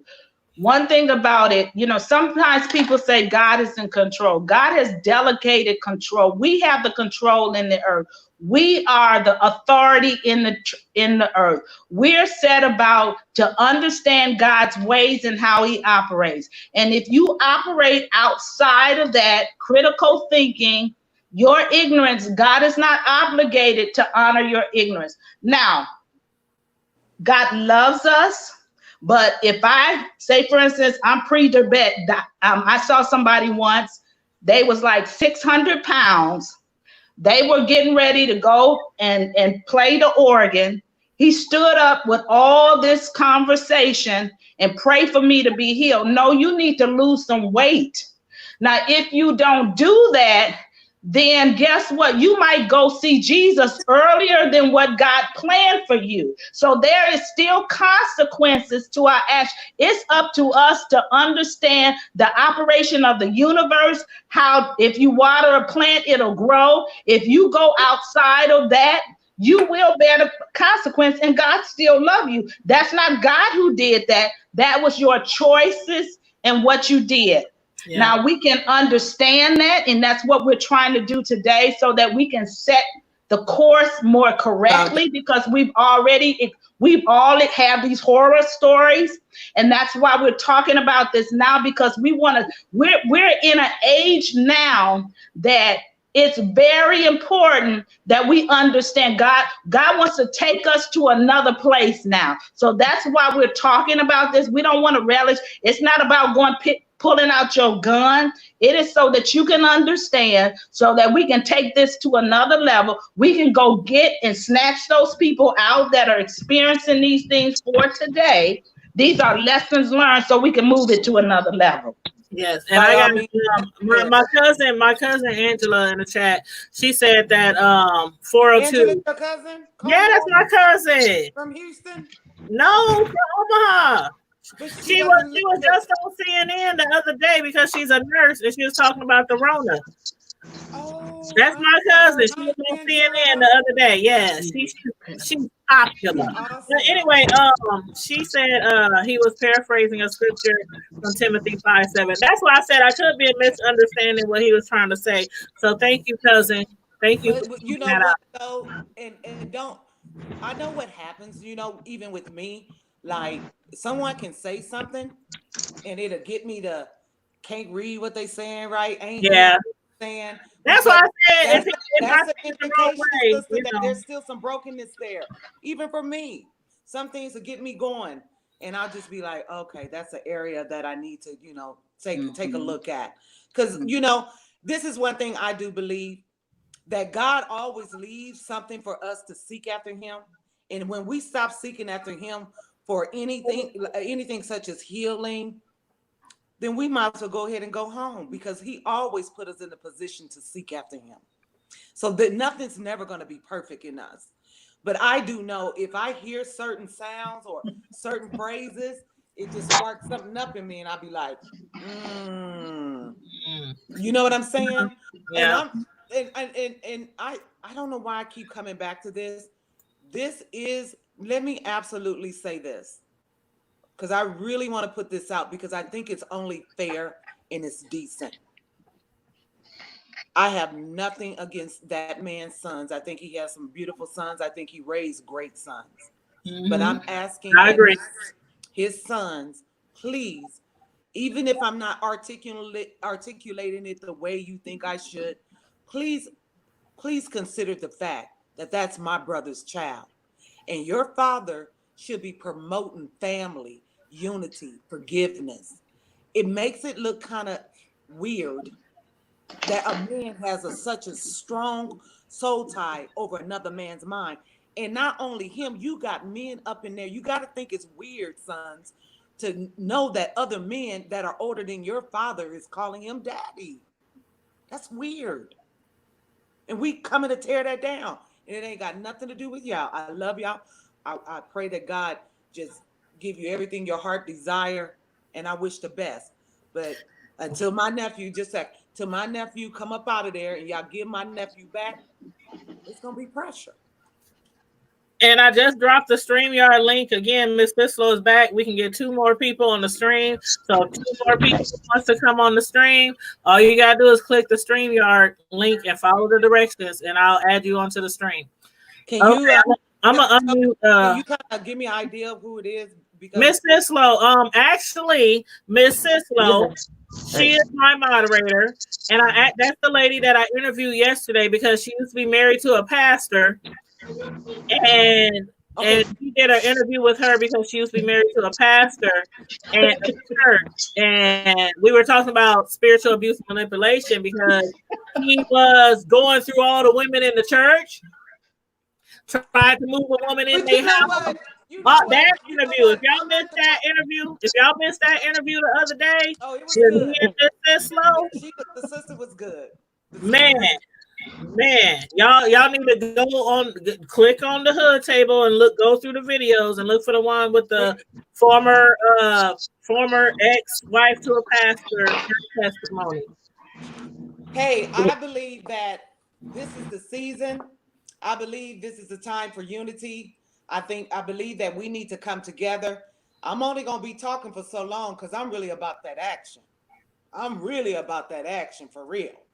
So I'm only going to maybe sit on a couple more platforms. I got someone here in Dallas wanting me to come and speak that chimed in. I'm working that out, but I'm only going to talk for so long. I'm telling y'all, I'm really about that action.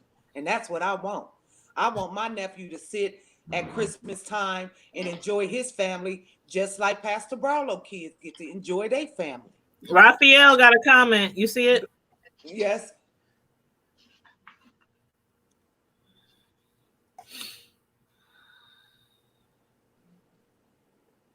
Yeah, Raphael, but you know what, Raphael? For me and you can call me. Raphael, can you jump on the link? Is it okay if he jump on the live? Absolutely. Take everybody else off. If you take me off.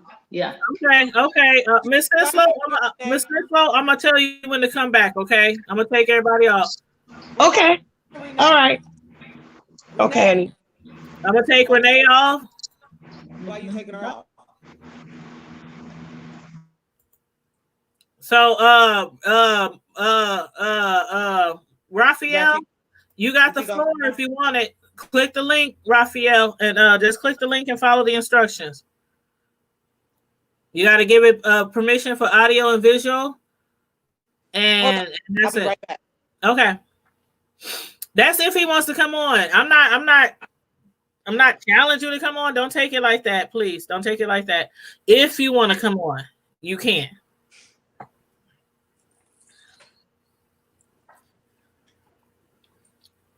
And I also told people to put the invite out to his father too, if he wanted to come on the platform and talk. It's open, it's welcome. Come on, Raphael. It ain't that kind of party. Let's chop it up. Let's have a real conversation. Yeah, definitely. Because I would like to hear what Raphael has to say, because That is his father that we're referring to. Absolutely. And like you said, I used to work. I think this is the one I used to work with back in the day. That's the oldest son. It might be that one. It might be that one. But you know, I respect his children and everything like that. So, and if he wants to come in and speak about this situation, he can. If he wants to. If no pressure. If you don't want to, just say it in the chat. I don't want to come on the live. That's all you got. Yeah, and you can always call me. Get my number from. Yeah, or if you want to keep it personal and private, that's fine too. You can jump. You can jump on the. You can call. He got your phone number. You can give it to him. If he inbox you, you have my permission to give it to him. And somebody said they wish Marcus would come on and settle this matter. Jackie Barfield. Marcus ain't gonna come on here. That would be nice too, because it would be nice if you could talk to your nephew and find out is it really what going on that you think is going on really what's going on. And there's an April J in the chat. Do you know April J? Mm-hmm. She's behind the scene. You want me to bring her on? Is that Jennings? I think yeah. She said yeah. Absolutely. Okay. Thank you, Jackie, for your comment. Hey, April. Hi, I'm only going to be on here for a second because I'm about to put my son to sleep. But okay. I just want to say, Alicia, girl, go get your nephew. And it has nothing to do with being a grown person. I love his sons too. I had very wonderful experiences at the church. Yeah. But when I was able to escape, then I was gone. And I haven't looked back. But I'm saying this to say, and I'm sure I'll be preached about tomorrow or whatever. But all I'm saying is it's not about being an adult, and it's not about you're not told specifically to stay away from your family. It's mental manipulation, and you don't know any better because you think you have this love that is not real love, because that's not the love of Christ. If you believe in Christ, that's not the love of Christ that's being shown. It's manipulation. It's spiritual manipulation. It's tying your mind, your heart, and your spirit to things that are not of God. Now, and if people can deny whatever, they can say whatever. I was the first member, and I love Pastor Barlow. So you was Pastor Barlow that used to be Pastor Barlow. Exactly. Let her go. That used to be. You was on 24th Street when I was there before 24, but when the very first member, when it was in a storefront, my family was the very first family. Okay. And I know the Pastor Barlow that was there with Deacon Hill, all of us, and Coleman, all of us that were there then, that was a different Pastor Barlow than the one that's there now. And I don't care. People can say whatever they want to. You don't like what I say, come talk to me, because I will definitely talk to you, because I'm not afraid. But all I'm saying is, Alicia, go get your nephew, because that is definitely mind control. He don't understand it, and the people there won't understand it. There's plenty of people who still go there that I love dearly. Mm-hmm. Dearly. I had somebody who told me, oh yeah, we can be around each other as long as you ain't against the house of God, the man of God. Or I've known you for your entire life. Your daughter's whole first year of her life, I bought her clothes. You know what I'm saying? I've done a lot of things for a lot of people, not to expect anything back, but because of who I am as a person. I don't know how to hold this camera right, but I'm telling you, that is not the way that if you believe in church and you believe in family. I was away from my family. I didn't talk to my sisters. I didn't talk to my mama. I didn't talk to none of them for years because of what I was being taught in that church. Exactly. That church. So I'm dropping facts. Facts, nothing but 20 facts. on 10. Facts. I don't even know what 20 on 10 means, but yes, girl.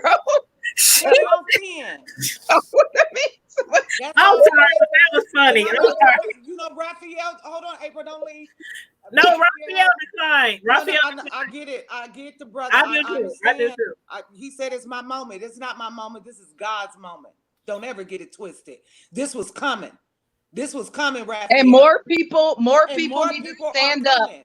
More people who were hurt from years, they need to stand up, not to drag Pastor Barlow through the mud, no. but to shine a light on spiritual, emotional abuse of people that is being done in these churches. That people need to stand up for that.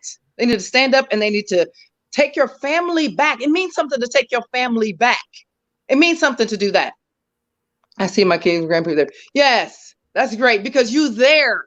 But her nephew ain't seeing his mama. You there. That's why you seeing your grandkids every day because you there. You still Who is in. that? Lisa? Come on, Lisa. Yes, girl. I tell you what, girl, let me get off here because I ain't about to. Hold on, Look, baby. I Hold don't on, need to baby. smoke. My life is Hey, peaceful. yeah. But you know what, April? It's sad. It's sad. Yeah, yeah. Thank you. What was the point of you saying that, Lisa? I I don't was get there to see long my before nephew. any of them. Before My any brother, of them, my I was brother there. don't get to see his son. Don't you think my brother want to see his son? Ain't something wrong with that? Where people are saying that they're being told or being programmed not to deal with their family, but your daddy get to see his granddaughter. Everything we did, we had to go get. We went and got permission from everything we did. 1 second. Everything. 1 second. If anybody wants to jump on the stream instead of commenting in the chat, the link is there. What I'm not about to do is be going back and forth with people. Only It ain't person even that worth it. I will take on and talk to him in decent and in order is Raphael Barlow. I don't think he wants to come on. Girl, ain't no Barlow's coming on this live. Girl, I got to look, but they all listening. All of them listening. Well, yeah. Girl, a lot of people is listening, and a lot of people might think this is an attack. And I It's know not. I don't know from personally talking to Alicia, I wouldn't have even had her on my panel if I thought she was just on here just trying to drag him like totally through the mud. Like there's a lot of things that the entire community. I know Alicia said that she knows for a fact that he had nothing to do with drug dealing and all that kind of stuff. But let me tell you, I know a lot of drug dealers who have other things to say. So there's a lot of things that we're talking about. They're lying. I'm just saying, lying. even if they're He's lying, not a drug dealer. but what I'm trying to say is, and I'm not saying either way. What I'm trying to say is, there's a lot of things that's being said about this man ever since I was like around the age of 15 years old, and we aren't even touching. No, we aren't even touching. We aren't even touching none of that. April, you might not none of that. So we're not trying to drag. She's not on here to drag him through the mud. The main focus of this, if y'all watch part 1, the main focus of this is she and her family is very concerned about their nephew and the fact that he's with Barlow or attached to him. And they think that there's a situation going on, and they just want him. They want to be able to talk and see and chat with him and visit him, and they feel like there's a situation going on. Let me say this to Raphael: tell your daddy to tell you that I tell you the truth. I met with him about 3 years ago at Farmhouse on 84th and Center to negotiate for my nephew to speak to my brother. My brother was so excited about being with his son. He spent over $3,000 to fly them down to Georgia on Christmas Eve and Christmas Day, and they turned right back around 2 days later and went back. Only thing Marcus wanted when we were trying to rebuild that relationship, Marcus wanted money. Dad, I need money. It ain't no secret. Marcus come from money. And then his dad was like, wait a minute, son. This can't be about money. I knew he wanted that money so he can take it right back up to 2216 military and make old boy feel good. That's all that was.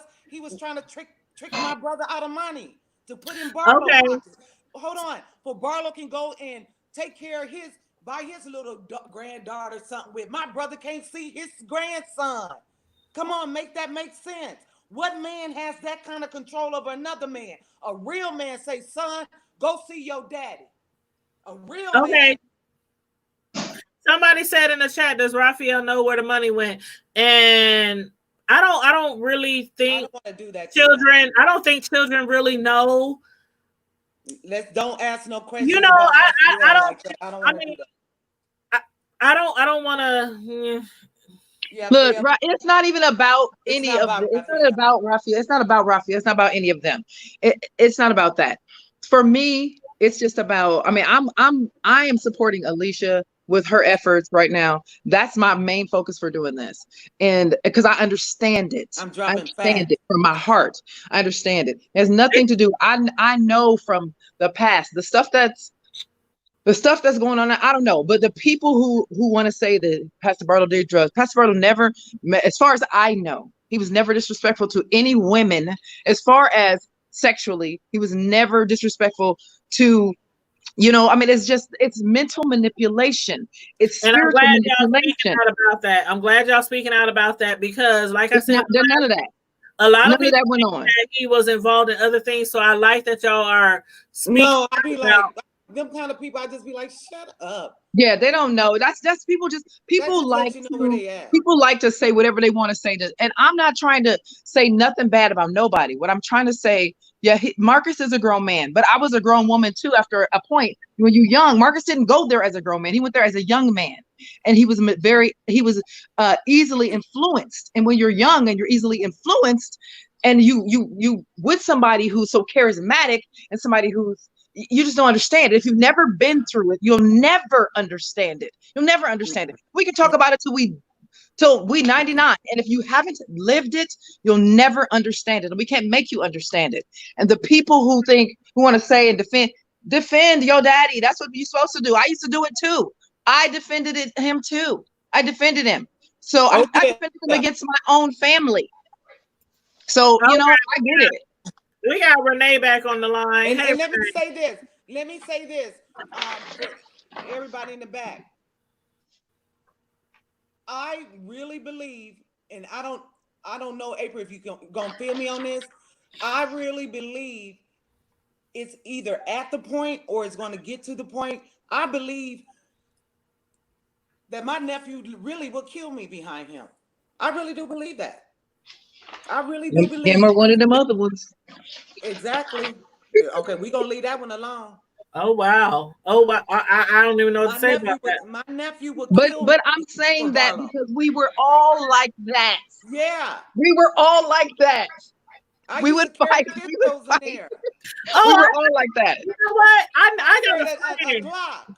I got a 38. friend. I got a friend who went to his church, and I got a friend who went to his church, and I remember when she went to that church, and I ain't gonna say her name, but Alicia know who I'm talking about. Man, every time somebody said something negative about him, she would be ready to fight. And I'm like, dang, calm down, girl. Ain't no way. But no, hey, some of the members I already know they be ready to fight, they be ready to drag you, they be ready to. So I get it, I get it. Look, I gotta go until you get kicked out, and then you out. Now, at least hold up before you leave, April. Before you leave, you had told me on part one that he sent you a letter. Yeah, I got a letter. What did it say? What did it say? Look, what a Blue's Clues say. I got a letter. Yes, I got a letter. Look, yes, I got a letter. Which this is crazy. Do I still have the letter? Probably. I should have framed it. Anyway, so when my husband got killed, murdered by a drunk driver, and then my mom died. Pastor Barlow did a lot for me. He did a lot for me. I met with him, and I was depressed. I was sad. I was going through, and I was struggling spiritually. So I met with him in his car, one of his cars, and we were talking, and he was talking to me, trying to do the same manipulative conversations he's always done that usually will snap you back. And I said, what I've realized is that I have you in the wrong place, that you're not God. I have you in the place that God should be in my life. And I need to correct that. Something along those lines. And from that moment on, he would not meet with me. He would not talk to me. I got a letter in the mail. He would not even, I went and sat outside of his house, knocked on his door and sat on his porch. I saw him look out the blinds. Saw it was me and just shut the blinds. And I sat out there on his porch for probably over an hour waiting for him to come out and talk to me. He wouldn't come talk to me. I said to him, over and over. Stop talking about my dead husband. I was remarried. Stop talking about things and pulling the scabs off of the wounds of my life so that I can heal, because that's what we're supposed to do. But that's how you manipulate people. Well, you keep them broken, you keep them sad, you keep them crying, you keep them wallowing in that mess that they've been in. I told him, stop talking about that. Let me heal from that. He didn't like that. He didn't like that at all. When my husband died, he created a fund for young men to get to go to for scholarships for school. My late husband has a son who's 28 years old, 28, who graduated from college. He should have been the very first person to get that scholarship. Let me calm down, because that pissed me off. He should have been the very first person to get that scholarship, not his son, not Barlow's son, my son, Todd Whitley's son. Should have been the first person to get that scholarship, whether he needed it or not. There should have been some money set aside for him first. I'm getting emotional because, hey, that's my baby. That's okay. But that's okay. That should have been the first thing. That should have been the first thing. That's what's hurt my heart for all these years, because and everybody on this live knows who Todd Whitley was, and that Preston Whitley should have got that first scholarship. And I dare any of you to call me, talk to me, get on the live and say that shouldn't have happened, and that was wrong for that not to happen. All of you. What happened to it? What happened to it? So I don't know what happened to it, but I know one person, one of his sons, got a scholarship when he went to school like he needed it. For if you want to do something for the community, do something for the people in the community who need it. My son didn't need it either. My son didn't need it. He didn't need it, but he got it. He didn't get it. And that was his daddy who got it. Can I ask you a question? So besides his son, who else got? I don't know, girl, because I don't be attached to them like that. I don't pay attention to what they're doing. I don't know. But the scholarship was in your husband's name? Who has a son who he left here on this earth at 2 years old when he got killed. There should have been a scholarship set up for that boy. But it went to Barlow's son. I know he got one. One of them, I can't remember which one. I know he got one. And that hurt me to my heart. And I'm like, you know what? Yeah, I was done by then anyway, but still, that hurt me to my heart because of the thing, because of the ties that I had there, the time that I spent there, the time that his father spent there. Todd would have died for him. He was serving. We served with everything within us. Yes, he did. He was there from morning till night, every day, 3-4 times a week. Todd was there driving the van, cleaning up, working it. I mean, you know what I'm saying? We worked. I was there when we was on, I don't even know what street that when we did on military, not military. Yeah, every church. I was there for every single church transition, cleaning, painting, scrubbing, doing everything. Not that my son needed that, but the fact that was his daddy, that scholarship should have went to him. And the things that went on after, once I became an adult and I realized that I needed to worship God and not a man. I needed to focus on the Bible for myself and not go to him for everything that I needed, which everything you told him, he told the whole congregation in the first place. There was no privacy, none at all. I heard that. I did hear that part. That everything that you told, you talked about that was supposed to be confidential was preached about over the pulpit. That's crazy to me. And once I realized as a grown woman that this is crazy, this ain't right, I got to get out of here. And I left before I got the letter. I had already decided to leave. He tried to destroy my marriage. Yes, we're divorced now, but we still cool like this. Wait a minute, we still like this. Ain't nobody ever take that bond ever. But he tried to destroy that. And I ain't gonna go into that, but he did.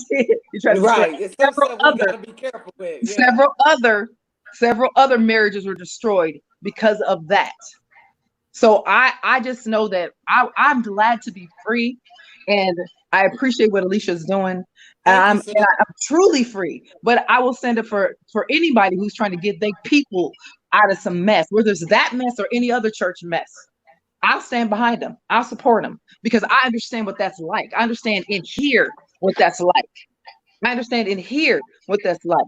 And until you go through it yourself, you'll never understand it, ever. Hey, April, yes, know ma'am. what? I can remember the day I I like to refer to as the day I kind of sort of lost my mind. I was in the drive-through at Kentucky Fried Chicken on Maple, and it was my mom and my grandma, and I was just in the back seat, and I could just feel my mind leaving me, and just like, and I began to cry and wail, and my grandma, thank God I got some praying folks, baby. They began to travail and just bring me back, through prayer, and it literally, and Renee can probably say yay to this as well.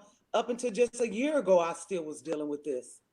And I'm not going to say I'm fully healed, but I'm not going to wait. I'm going to go on with what was been told to me to do. And we tearing down the kingdom. And I'm telling you, my nephew shall be free by all means necessary. Go get him, girl. I'm getting mine. Go get him. If I have a But it cousin ain't who's still personal. there. It's I have a personal. cousin who's there. He'll still there, but this ain't like if it was my nephew, my brother's sister. That's my It brother's would be different. child. It's your brother's child. Go get your baby. And Go get your baby. I like what Jackie Barfield said. I just think that when things are revealed, the church needs to reach out to those. And that's why on part one, I said I know this is going to get back to the certain church that we're discussing. And I said if they don't want to come on and talk about it on the show on part two, if they want to just reach out to Alicia behind the scenes privately, that's cool too. Because I don't want to force anybody on the show. I give out the opportunity, but no, I don't want to force. Like Raphael, I told him, if you don't want to come on here, Raphael, I know that's your father. If you don't want to come over here, that's cool. I totally no pressure, no for real. I don't want to. Yeah, I'm not trying to bring nobody on here and just Pressure. just slay them. It's not about that. But if you want to come on here and talk and say your opinions and things, that's cool. But if what I would really love to happen from part one and part two and everything we heard and listened to would be Marlo just reach out to Alicia and her family. That's never gonna happen. It'll never happen. That's what she really wants, because they don't know. And like some people in the chat is like, oh, he's grown, your nephew's grown. They don't know what's going on. Like they are in the dark. They don't know why they can't reach their nephew who is closely connected to this pastor that a lot of people got a lot of misconduct allegations against. So that's the thing. They just want to have that chance to connect. And it would be beneficial if Barlow could help with that. That's it. That's the thing Barlow can do is show Marcus the exit. Spiritual, whatever. Walk them out. We'll pick them up. We'll send an Uber.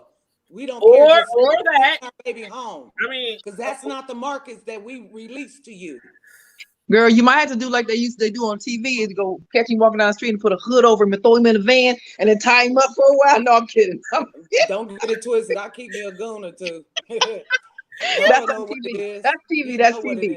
No, but to me, it's like if everything is on the up and up and it's not that type of tie, tell that young man, go to your family, get your family relationship straight, and don't come back here until you do. And you always welcome, but go get your family relationship straight. Because that's not the way Christianity is supposed to be in your families. That's not the way it's supposed to be. So go get your family situation straight. And if not, but that's not gonna happen. So hey, look, girl, I got you. But y'all, it's 10 o'clock. We're gonna have to meet. Girl, yes, because Dallas is so lovely, ain't it? It's so good to be away from that city. Sorry, y'all. No, you good. You're good. We good. It's all love. I mean, I know where my heart is, and hey, Marcus belong to me. I'll be less than Alicia to just sit back and let somebody just steer mine down the wrong path. No, baby, it's by all means necessary. And Barlow, you know what I mean when I say that. Look, Jackie Barfield, if a real man of God will call you and apologize, if he did anything, whether he believes he did or not. That's because guess what I did? Once I got free from there? All the people that I ignored and cut off and did this to once they left, I called some of those people and apologized.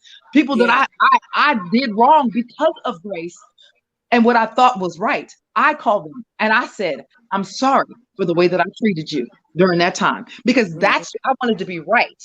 That I wanted to be right. That's what you do when you want to be right with people. When you realize that you were doing wrong, you do that. That's what a grown person does, not necessarily somebody who's even in a church. That's grown. Be grown. Take responsibility for your actions, whether they were manipulated by somebody else or not. Take responsibility. Take responsibility for it. But everybody don't have that. People are too full of pride, and they will never, ever, ever see themselves. And I know I ain't always been right by any means. Been pretty bad, really. But I do know that I ain't trying to intentionally hurt another person. And I'm not spiritually trying to hurt nobody, because that would be crazy. So the people who are spiritually attacking people's minds and destroying their families, things like that, they need to stop doing that mess. That needs to stop. And somebody said, how do we stop this? We stop this by having conversations like this. We stop this by continuing to do this type of stuff. And grown people our age, yeah, we can look back and say, dang, we was tripping and woo, thank goodness. Oh, but young people who are easily manipulated, who don't understand, who don't have no family to back them, who by themselves, who out there in the streets, who's struggling, they don't have that mental. I didn't grow up in church. I didn't have no praying mama. I didn't have that. So I didn't have, I didn't have a daddy. You were more vulnerable. And I had even more so vulnerable. Yeah, I had a praying mama, and you saw what happened to her. Yeah, but when you young, I was in high school when I first started going there. I was 16 years old. 16 years old. Our family life was not dynamic, was not a good one. So that was like the best thing in the world to me. The best thing in the world. I enjoyed every minute of it. But Pastor Barlow then is totally different than Pastor Barlow now. He wasn't about all that flashiness. I lived in his house when I didn't have no place to go. Do you hear me? I lived in his house. He came and picked me up and said, you can stay with me. Him and his wife and his kids. I lived there. Slept in a bunk bed with his son, underneath his son. He's done a lot for me. But he was a different person then. He's not like that person that was, Renee has something to say. What do you think made it change, though, April?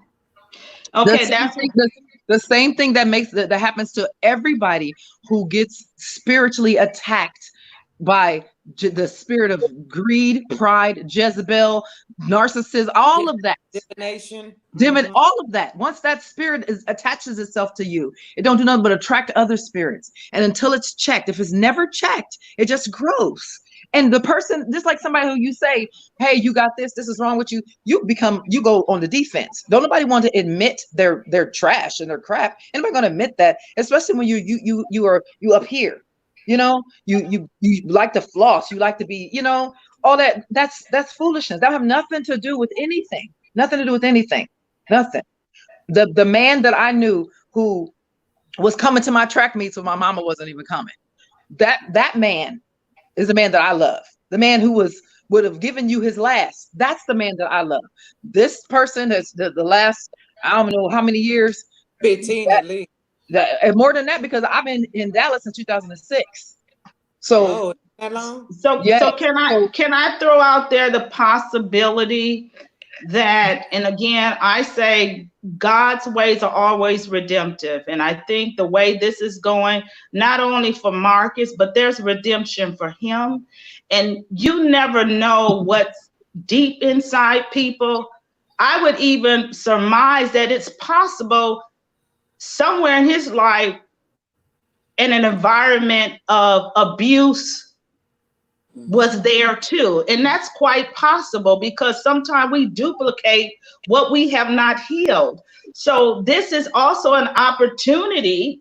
And like even Jackie was saying, for him to come full circle, to be able to not only bring forth healing and to come up himself, because there's no, you're stuck in a position. So sometimes people, again, I said that it's a systematic way of setting you up, a mindset. So if he's already been in an environment, I don't know what church he grew up in. Maybe these are some of the ways that they moved in those environments. So he learned that maybe his initial intention was to do good, to love people. Maybe I'm gonna put out what I didn't get, but like I think it's April said, then all these other things came through. So we still have to entertain the idea that this is also set up for his purposes,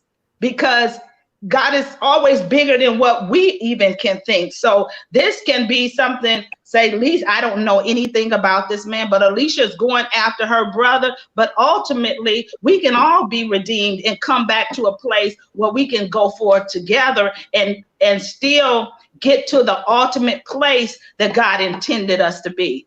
But the operative word is can.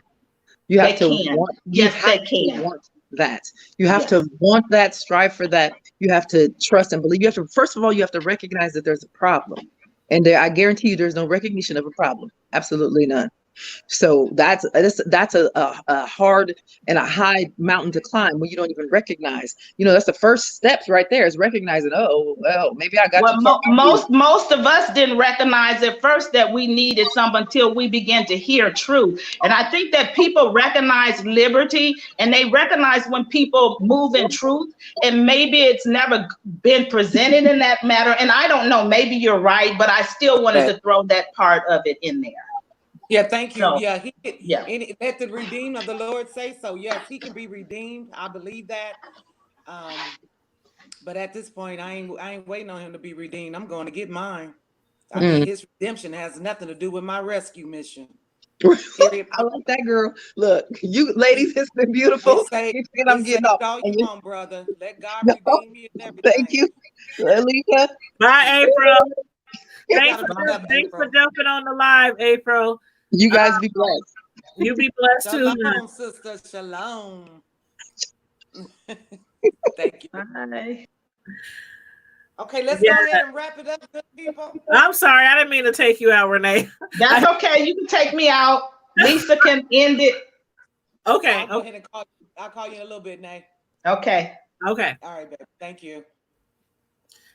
Beautiful.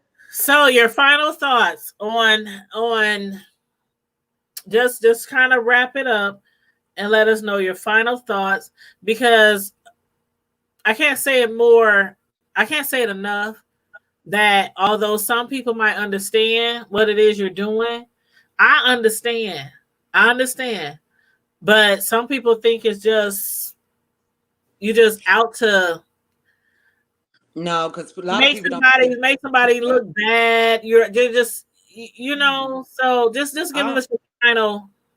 I don't move like that. I'm doing this one for my nephew, one for the people, and anybody that really know me. I've been talking about this for years and years. And I was waiting on the brothers in the community to, go shut this down. I was waiting on so-called leaders in the community to go shut it down. Now, it's just like, man, God done gave me a mission. I'm on it. Right or wrong, I'm going to get mine. And I just wish everybody the best of luck. I hope everyone take heed to the words that were shared tonight and know that what's going on, my testimony is real. There's other testimonies that are real. Anybody want to come forward and continue this conversation? I believe Tanya has given the platform. Let's do it. Let's tear down the devil's kingdom and rebuild this thing. And we have to rebuild this with a brotherhood. Come on, brothers. Mm-hmm. And Sislo, she just jumped back on the chat. Is there something you would like to add, Sislo? Yeah. First of all, I wanted to say to my sister, keep the good fight of faith. Thank you. I'm praying that your mission is accomplished. I'm praying that that God will provide a way and open a door for you to be able to get to through to your nephew, and for the deprogramming to take place, because that's exactly what's going to have to happen. He's going to have to be deprogrammed, in order for you to reach him. And for nothing else, if nothing else gets taken out of this series and the interview that Tanya and I had, is to let people know the warning signs of being encapsulated in a occultic atmosphere, because that's exactly what's going on. Anything where you are being ruled by manipulation is occultic. It's something that they're using manipulation to for money or sex or religious purposes or whatever it is. That's exactly what it is. So just to let everybody know that anything that makes you take you away from your family and Mhm. tells you that anything, okay, that will pull you away from your family and attract you to them and to make your family look negative to you, those are warning signs. Exactly. Because what they want to do is they want to strip you of everything that will empower you, strip you of anything that will have you enlightened, and then they want to deprogram you of what everything that you have learned and know to be true and reprogram you to their way of thinking.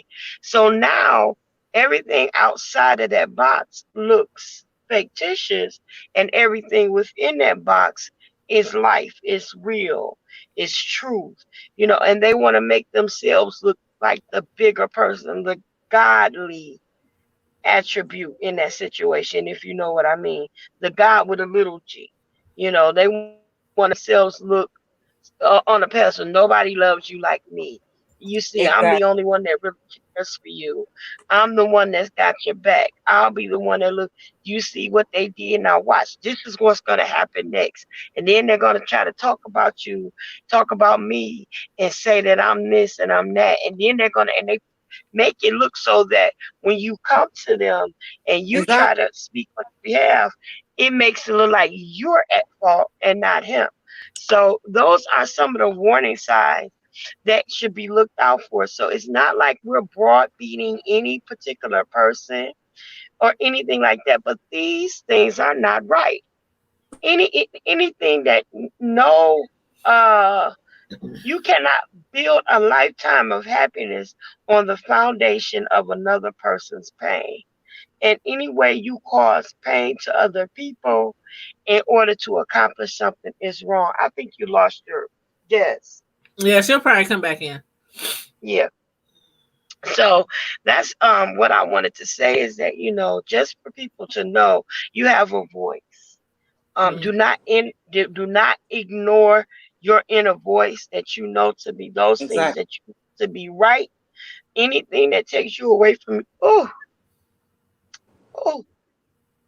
it takes you away from your family or causes you to ignore yourself to make you feel like you are less than, and they always make you feel like you are incompetent, Yeah. that you are unworthy, that Mhm. you are less than what they'll ever be. You'll never be nothing without them.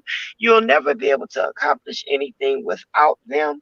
That you're stupid, you're dumb, you're crazy, all of those things, and it hurts because Tanya's mom lost her life and she didn't have Tanya, I'm so sorry.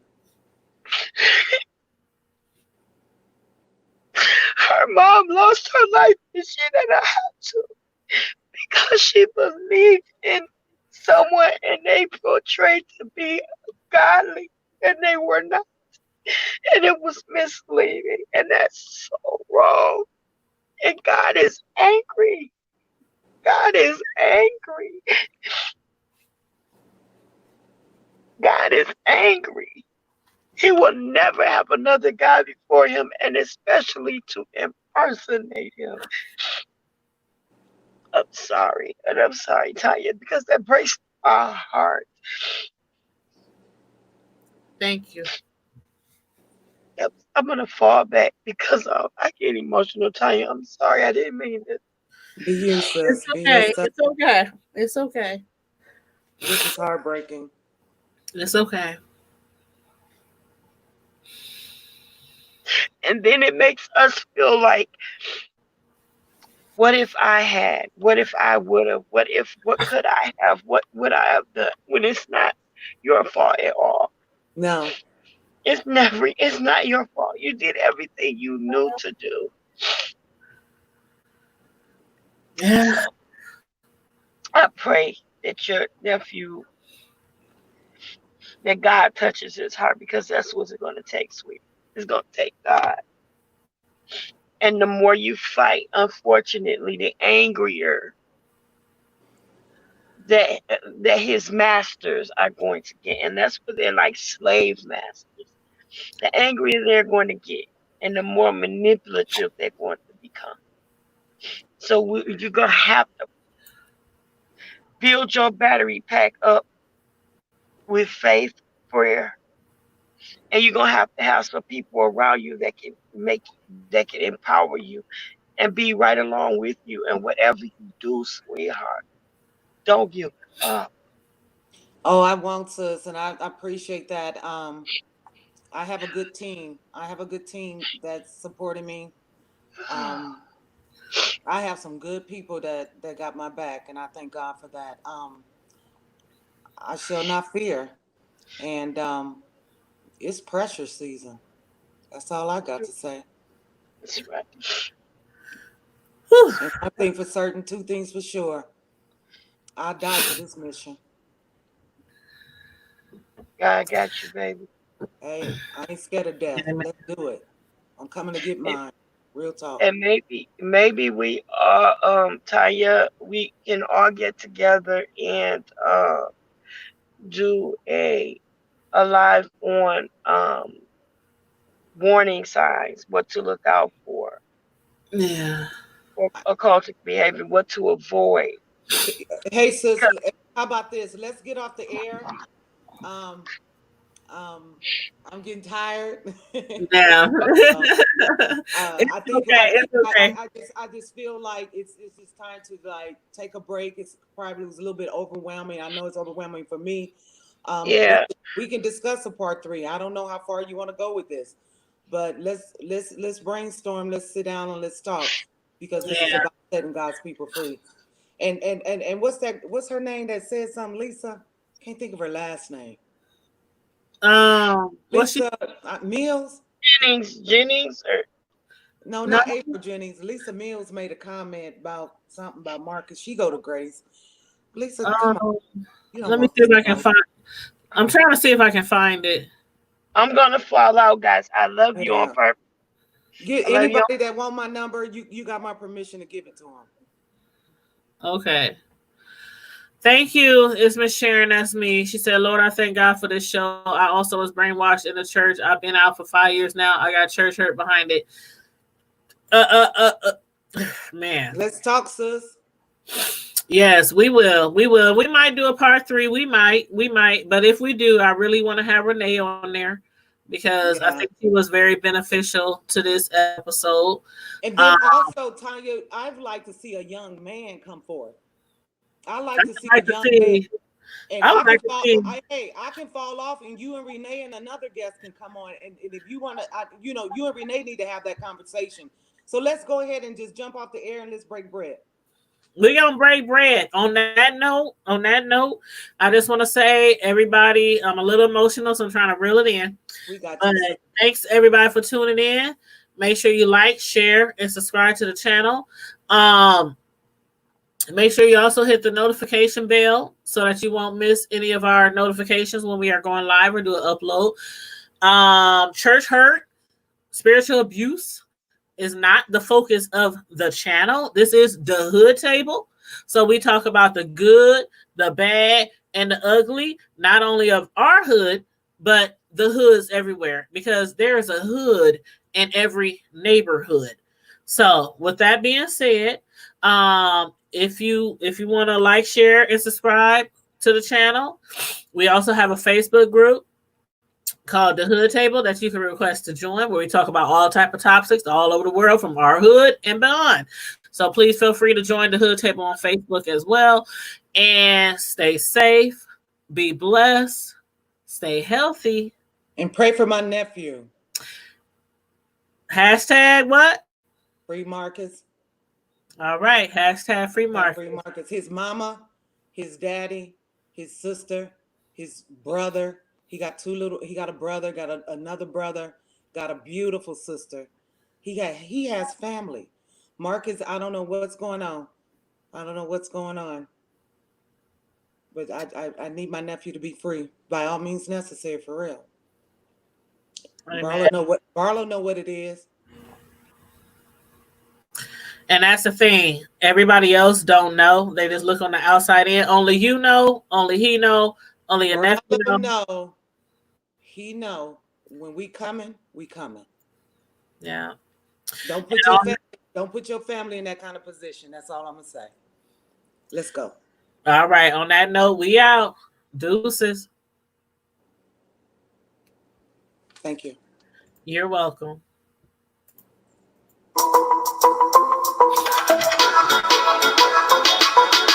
You don't need Netflix, you don't need cable. Hop on YouTube, welcome to the hood table. Where we chop up local and global events vocally. You don't really wanna miss out on these conversations. Just joke a little, laugh a little. Get that wine in your system, fill your glass a little. Expose current events, talk trash a little. You never know, these opinions might crash a little. Get addicted to the content, got them binge watching. You don't like it, then you want invited. Bet your friends watching in the house and your job parking lot before you clocking. They don't wanna miss a second of this. I like that. Everybody think they got something to say, so it's an open invitation, bring it to the table. But if you come whack, just know we ain't Love everybody out here. Let's get it together. Yeah, welcome to the hood table. You don't need Netflix, you don't need cable. Yeah, welcome to the hood table. You don't need Netflix, you don't need cable.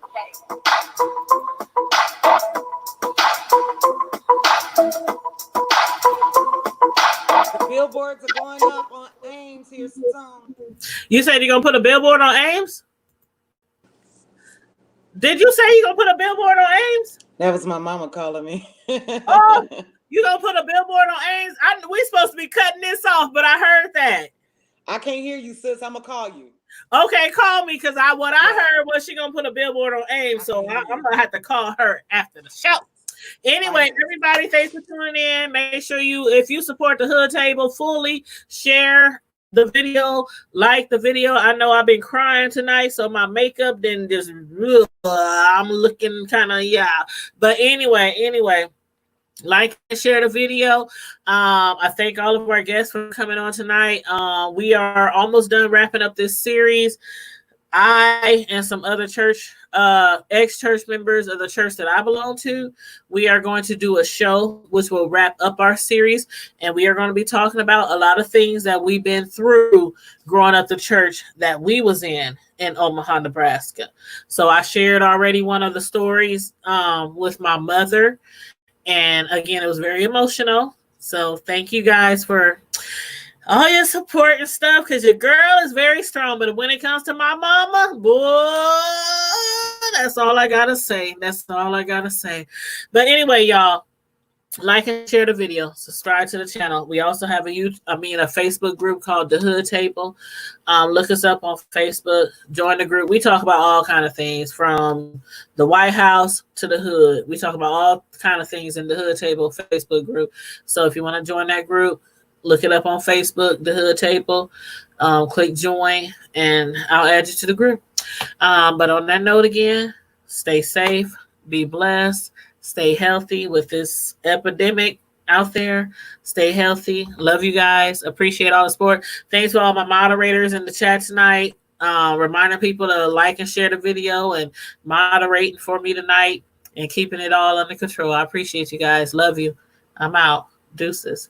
Good night, Miss Gen Xer.